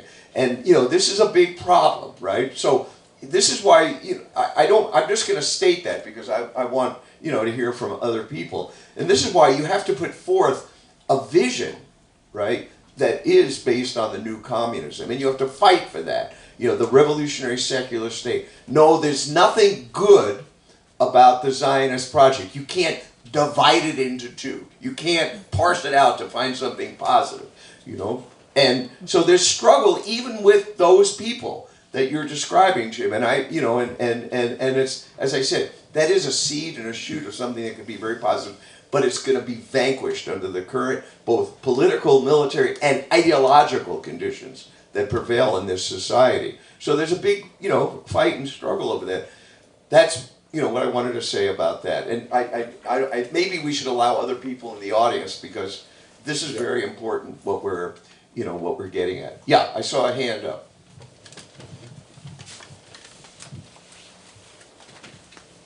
Yeah, I want to underscore what Raymond just said, and just in response to what you said, all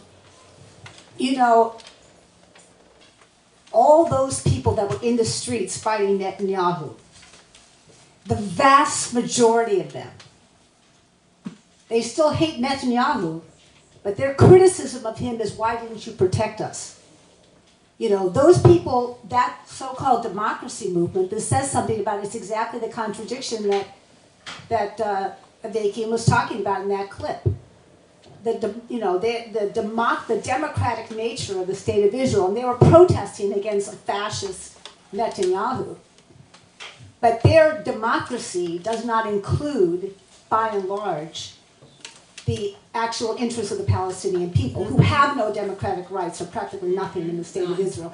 And your comment about, I don't hear anybody defending what Israel is doing right now.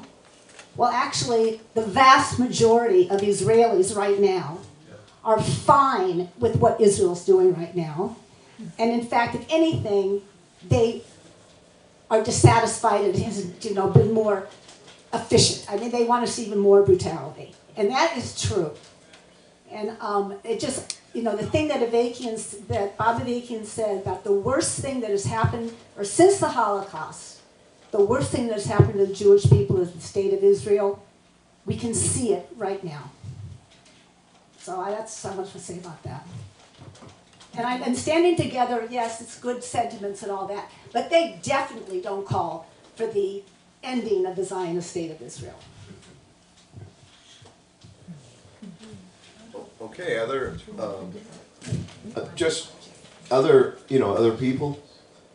Let it be, all of us in the room, recognize and really should appreciate the fact that large swaths of Jewish people have stepped forward now to stand with the Palestinians and against Gaza, and have gone up against, family and, and religious institutions, right? People have been very heroic. It's a very important facet of this upsurge that Jewish youth and different sections of Jewish intellectuals have really been out there on this. And there's sharp divisions within the Jewish community, and and it's fierce, right?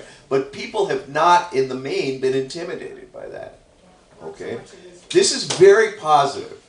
And frankly, this is one of those instances where maybe some of, right now the Israeli state, and all the voices of, the official voices of, Judaism, coming out of Israel, are saying, what the fuck? Jewish people are sort of turning their backs on their homeland, on their brethren. This is a very good thing. I'm just, we should just appreciate, what is happening. And I don't mean to just, we have to struggle with people too over program and direction, because most people, can't see beyond some kind of reform of the Israeli state, and a ceasefire and somehow to repair the damage. But really the solution is what, BA was putting forth. So I just wanted to, to emphasize that, and we should go on. My family is torn apart, I have to say, over this stuff. Mine is conflicted. I wish I lived with yours. All right. But that's the deal. That's a good thing that's happening. Yeah.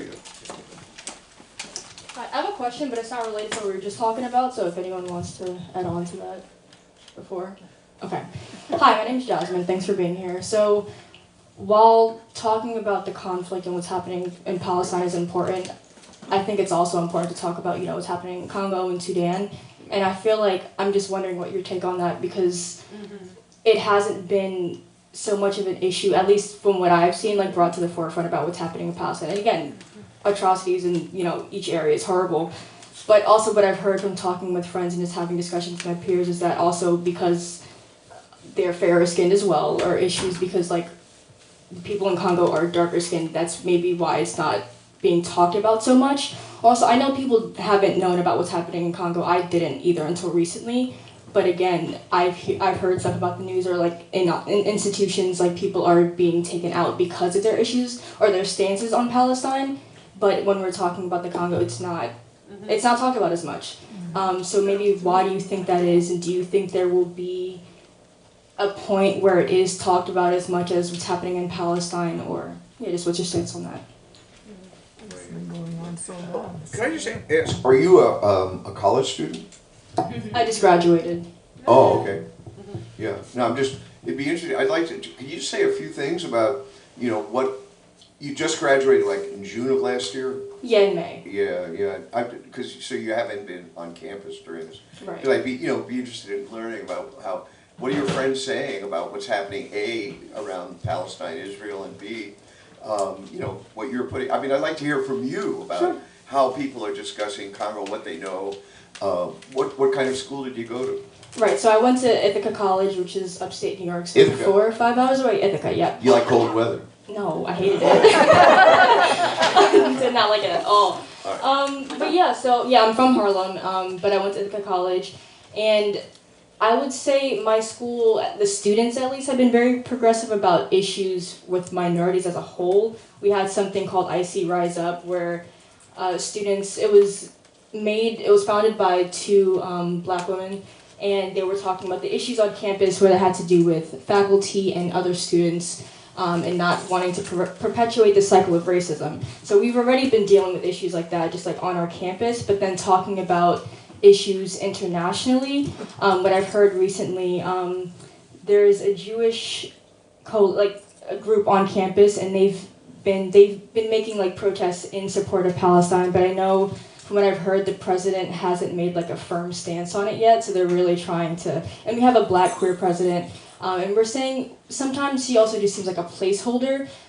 Just for like values that the school says they have, but from what we've seen from faculty, and I was on the Anti-Semitism task force that we had at school because I was on the student council, but it didn't seem like actual work was being done. Like it was really just like for namesake and for when we had like people who were going to donate money saying, oh, we did this, but we weren't really doing anything, we were just talking. So it was really the students that were standing up and saying something. But yeah, in response right now, I'm not, again, with Congo, like it's been my friends that have been talking about it, but the school hasn't really made a stance per se. It's just been the students so far, but I know they've been trying to rally groups together and actually, I know they're trying to do a walk into the main facility for like where they have people sign up to register, because I know what we did before with IC Rise Up, when people were registering for classes, we sat in at the building where people would sign up. So we would be telling like the new students like what's actually happening here. And I know they're planning something with that for what's happening for Palestine. People want to join in. I mean, I'd like to have that. Yeah, that's. Could you? How about Congo? How Yeah. people are seeing Congo? Yeah, just briefly. Kind of. Well, yeah, I was saying so. And you're you said you were recently awakened to this. What was it that led you to kind of? Honestly, it's really been social media. I think that's been the main thing that's like that brought this to my attention. But I also have friends who are international students. One of my friends, she's from. Oh my God, why am I blanking right now? Nigeria, and she's been talking about the difference between like I guess how much, one of the main things, like how much America talks about race, but also how much we like separate people from each other on that basis, and like I guess giving her understanding of like how they interpret social issues, and yeah, but talking about Congo specifically, like I was saying, the school hasn't made a stance specifically. Their main agenda, I would say right now, is about Palestine, but they haven't really made a stance on that. But again, my friends who brought this up, like they were talking about like they didn't know that cobalt, you know, like where that was coming from originally. They didn't understand that, you know, most of the materials that we have or that we're given from the school with like Apple products, like where that's exactly coming from. And a lot of people that I'm friends with, like we're not rich, so like we're not buying the next iPhone. Or whatever, but we're just also talking about people who do have those resources to make them more aware about what's actually happening. So right now, the main point in Congo, like I know people are just trying to spread awareness about it, but we're like, me too, again, I don't know a lot, but I bought a book today, just trying to get myself more educated about what's actually happening, because again, I've been slowly learning about what's happening, but I don't have, like, I don't know enough, and I know I don't know enough. But again, with my friends too, it's just like we understand that we don't know everything, but we're still trying. Like as we're educating ourselves, we're telling other people too. So. Child labor. It's one of the Congo issues. Oh, you're going to say something? Yeah. Okay. But let's stick on this. I mean, you want to say something? Yeah. Go. Well, just, you know, I think many of us in this room are aware of the fact that, you know, the iPhone is the product in important ways of, you know, people driven to suicidal despair in Chinese sweatshops, people, you know, child miners, very young, pulling that cobalt out of mines. And that is all part of, you know, the great American lifestyle where you can have, if not the latest iPhone, at least, you know, a couple versions back. And that's supposed to prove America's the greatest country in the world because on the backs of those Chinese sweatshop workers, those child miners in the Congo, the people who load the ships and do all the labor to get that stuff to the United States. People in this country enjoy a relatively high standard of living. Even poor people in America have access to drinking water in the main, whereas in many parts of the world they don't. And that's all a product of what this country has done to the world. And I think part of the significance, and this goes back to our previous discussion of, you know, what does the U.S.-Israel relationship represent in relation to this world of child laborers, sweatshops, slums, women driven into prostitution, people driven off the land in Africa into mega slums by, you know, subsistence agriculture changed into coffee growing for export in Ethiopia. All around the world, people's lives being torn up to serve this empire and its domination of the globe. And if we understand that's the problem, then there is a special significance, not because Israel is so special, just the opposite in a sense, but, or much less that America is so special, but because that America-Israel connection, and, you know, I had the map up before showing all the places around the world where Israel has intervened militarily. I mean, I forget the whole sequence, but they deposed and, if I got it right, put a tyrant in power in Uganda to manipulate who was running that country, and Israel did this through military intervention, if I remember the details, to maintain the domination of U.S. imperialism in Uganda. So this is the kind of thing that the U.S.-Israel relationship is all about. And, you know, when I started my slideshow, that's what Zionism was conceived of to do. I mean, in preparation for this slideshow, I did a little research because, you know, they pitched it to the British. Oh, we're going to, you know, help you maintain your domination of India. Holy shit. Hundreds of millions of people's lives were ruined. Mass starvation inflicted on India. The whole country was just the F word, okay? By British colonialism. That's what the founders of Zionism promised imperialism they would be enforcing, and that's the role Israel plays in the world today. And it's carrying out horrific crimes against humanity. But the answer is not, just to be provocative, let's get a fairer share for the Palestinians, some Palestinians within that. It's not going to happen. The two-state solution is not viable, and it would just be locking Palestinians up in Bantustans like in apartheid South Africa. It wouldn't solve the problem, and it's not going to happen. So, you know, it's not, again, that, well, you know, we're into Israel, other people are into Congo, we all got our different issues, and we should all work together.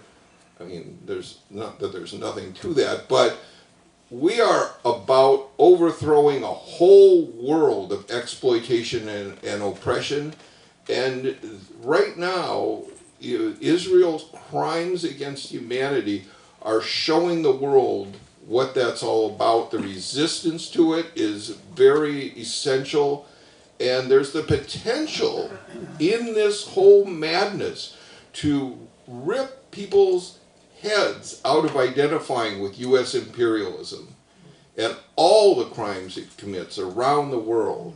So that's what we're aiming to seize at, and it doesn't, you know, I mean, the situation in Congo is, you know, beyond horrific. Most of the violence there is clashes between, as I understand it, Chinese-sponsored, Russian-sponsored, American-sponsored gangs that are, you know, running these child labor operations in the mines and everything. That's part of a whole world system. And right now, I think what's going on, what Israel and the U.S. are doing to the Palestinians, this is a dividing line for all of humanity, of which side are you on. And again, it's an opportunity for us to wrench people out of their allegiance to this country.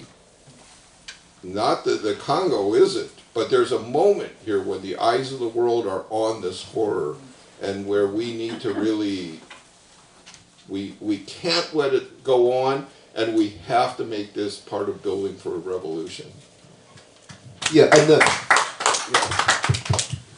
and you know, the orientation of this revolution is that upon coming to power, our principal responsibility is to the people of the world to spread this revolution.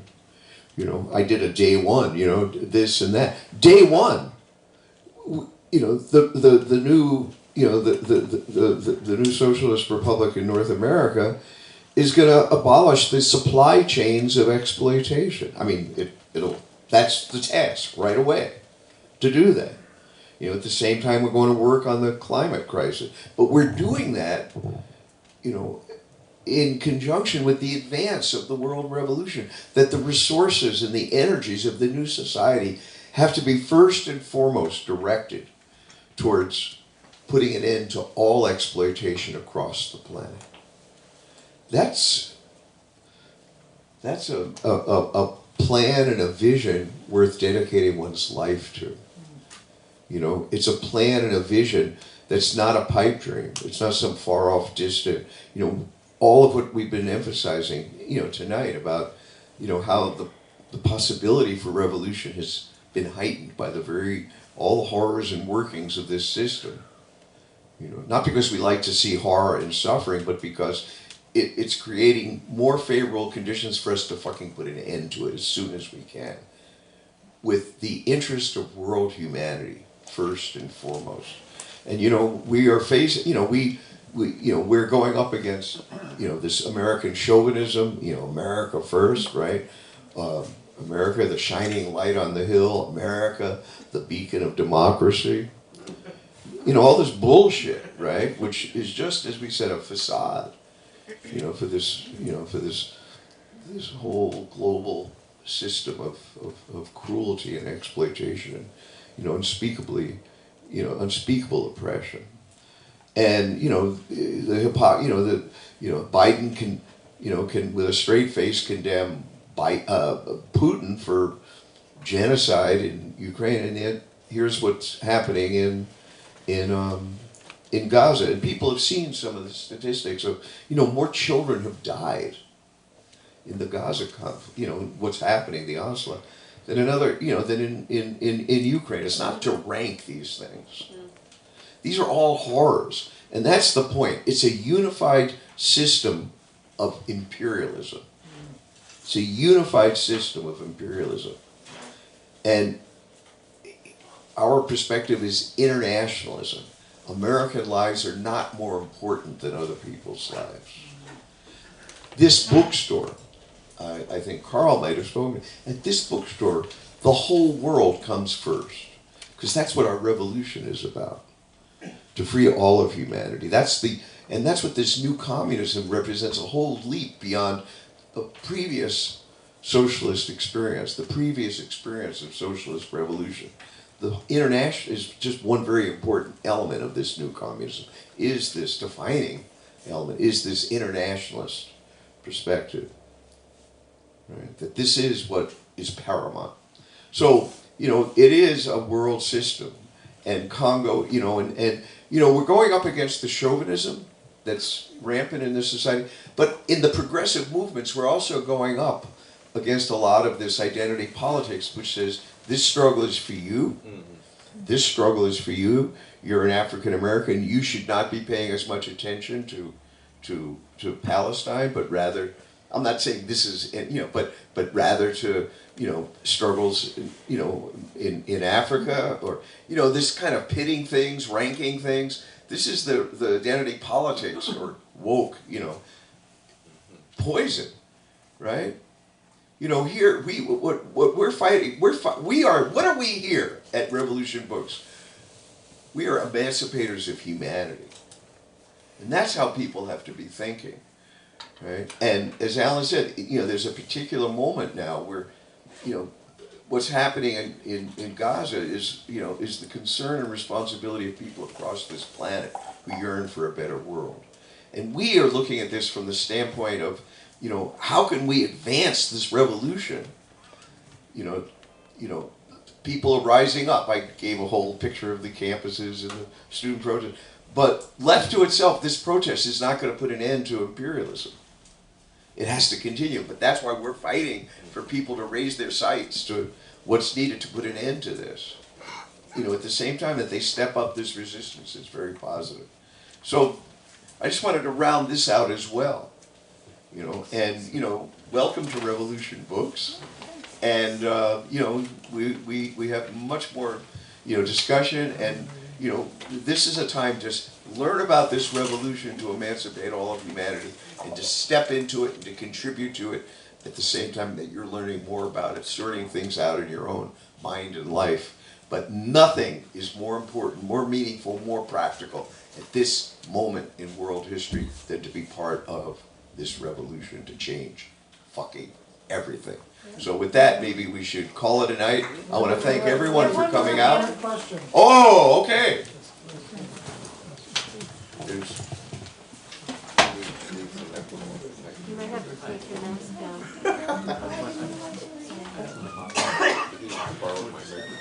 I would like to ask a question. Yeah. In terms of how to get the word out to counter the media discussions or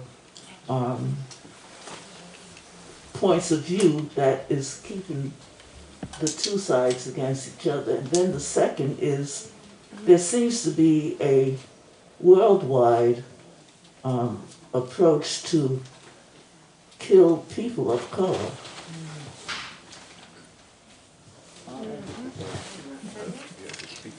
The media.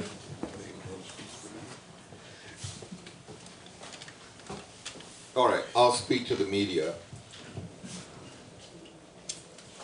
One of the things that's come out, am I on audio? Yes. One of the things that's come out through this is the obscene lies and distortion about what's going on by the mainstream media, which is the media controlled by this same ruling class we've been talking about.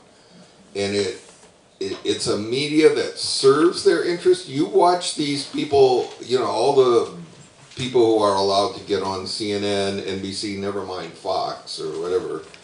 And they all start with we, our interests as Americans. That's the only way you're going to get into mainstream media. And the bottom, I don't want to use the bottom line, but the basic problem is that this is a society ruled by a system that enforces that on the media. Somebody steps out of line, they get fired. Even that much. Even a little too much sympathy for what's going on in Gaza, you don't see them on MSNBC the next day. So this is, we sound like we got a one-track mind here, but revolution to bring into being a different system with a media that teaches people the truth. We need to overthrow this system to deal with that. And and as part of taking on the lies, I think a lot of people are saying, hey, wait a minute, we've just heard like 8 hours straight about the Israeli hostages, and now we get a 5-minute clip that, tens of thousands of people are dying in Gaza. Something's not adding up here. We need to seize on that to expose the nature of this system.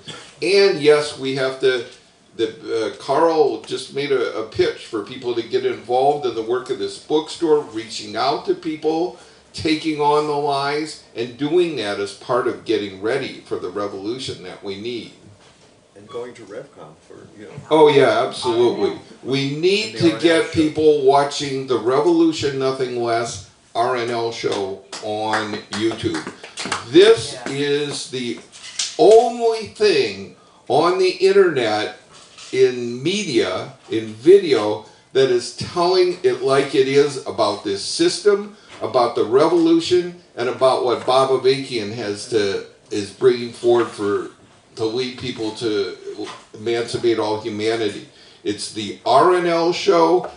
Everybody gather your friends, watch it, spread it, and send people to revcom.us, the Revolution newspaper. That's where you'll get exposure. A lot of what Raymond and I drew on today came straight out of revcom.us and things that have been presented on the Revolution Nothing Less show. So we need to get people watching those both to learn the truth about what's really going on and to get ready for a revolution so that we can have a media that informs, enlightens, entertains in a positive way, promotes, you know, a whole different kind of values.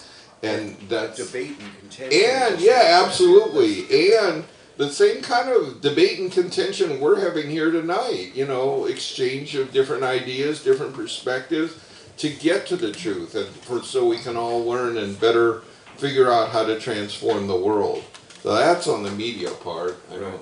And we're not going to, I mean, the brute truth is we're not going to, the media, as long as they hold state power, their message is going to be, you know, their message, their lives, you know, are going to be dominant. But we can, you know, but that's why we have these tools and resources that we're talking about. And as you know, you know, this is part of the, you know, the infrastructure of the movement for revolution, right?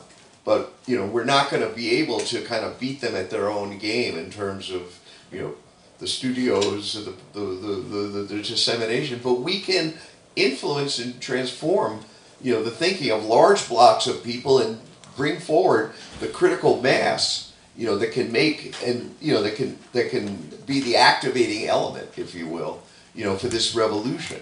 And, you know, that's what we're working on in all kinds of ways, you know, through debate, through discussions, through the, you know, Revolution Nothing Less show, RevCom, being in the streets with banners, opening up great debate on the campuses, you know, lots of things that we can talk about here, you know, tours that some of us have been involved in to break open debate about identity politics, about the true history of communism, the new communism. So there are different facets to this. So we can all get working together on this. So that's an invitation again. You had one other, you talked about the media and then you talked about this, black people around the world. Right, right. So, you know, and I think that, what, you want to say something? Here, go. I'll take that one. Yeah.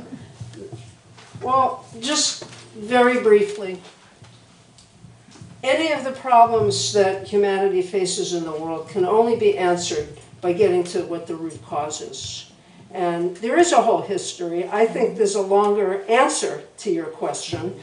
And just to give an example, the history of America, founded on genocide, slavery and genocide, not only is that a truth, but that everything we live through today is a product of that. That is the first quote in a book called Basics, Quotations and Essays from Bob Avakian.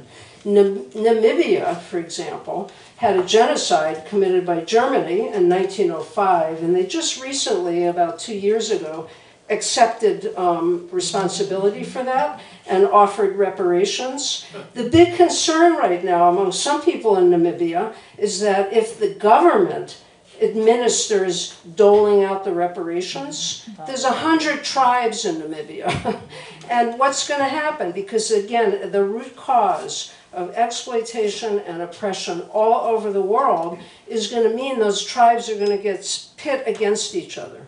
Just like the media lies, you know, things that are, you know, I'm bringing that up only to say there's different expressions of the history and the whole development of capitalism, imperialism, that causes the murder of not just black people, but certainly it's just built in, you know, to the whole history. So I encourage you to, you know, keep coming to Revolution books. We'll sit down. There's books to get into. Congo, there's, what's the name, The Looting Machine? The Looting Machine. The Looting Machine. You know, there's incredible books here. So anyway, I just wanted to add that. Red cola. Right. But you know, I just want to quickly say that, you know, what you're speaking to is very real. You know, I talked about the world imperialist system as a unitary, integrated system, but there's a basic divide within it, and that divide is between the rich capitalist imperialist countries and the impoverished countries of what used to be called the Third World, what is today called the Global South, essentially the oppressed countries of Africa, Latin America, and Asia. And this is a defining feature and characteristic of this world imperialist economy.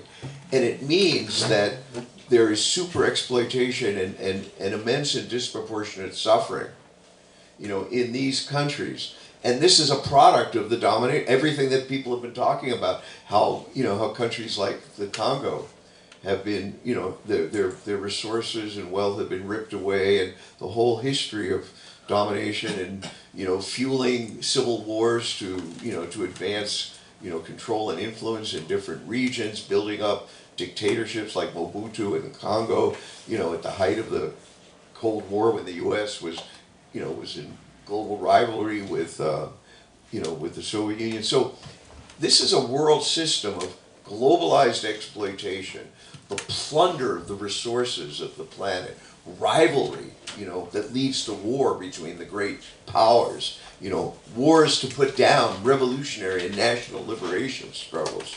And within this, the people of the oppressed countries, and this is, in Africa and so on.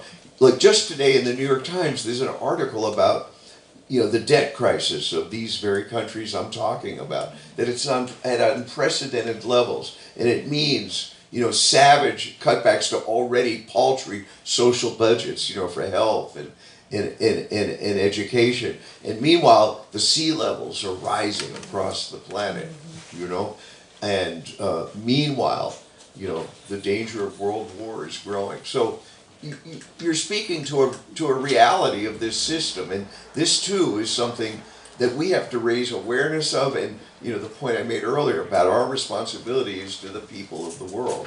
And when we go to work on the environmental crisis, we have to be doing that with an eye towards the disproportionate effects of this climate crisis on these countries of, in the countries in Africa and Oceania and elsewhere. So this is all part of that internationalist perspective. And, we have to, here at Revolution Books, we have, the materials, we have the discussions in which we get into this. And that's, all the more reason for us to see ourselves, and to act as emancipators of humanity. So I think we can break into informal discussion now. I want to thank everyone for coming out. I want to thank our speakers. I don't know if Scott is still on. Scott has. You can tell him. Yeah, we'll pass the word on. But I want to thank everyone for coming out and invite you back on Tuesday. What did I say to you? Saturday for the year-end fundraiser, and there'll be a lot of activity.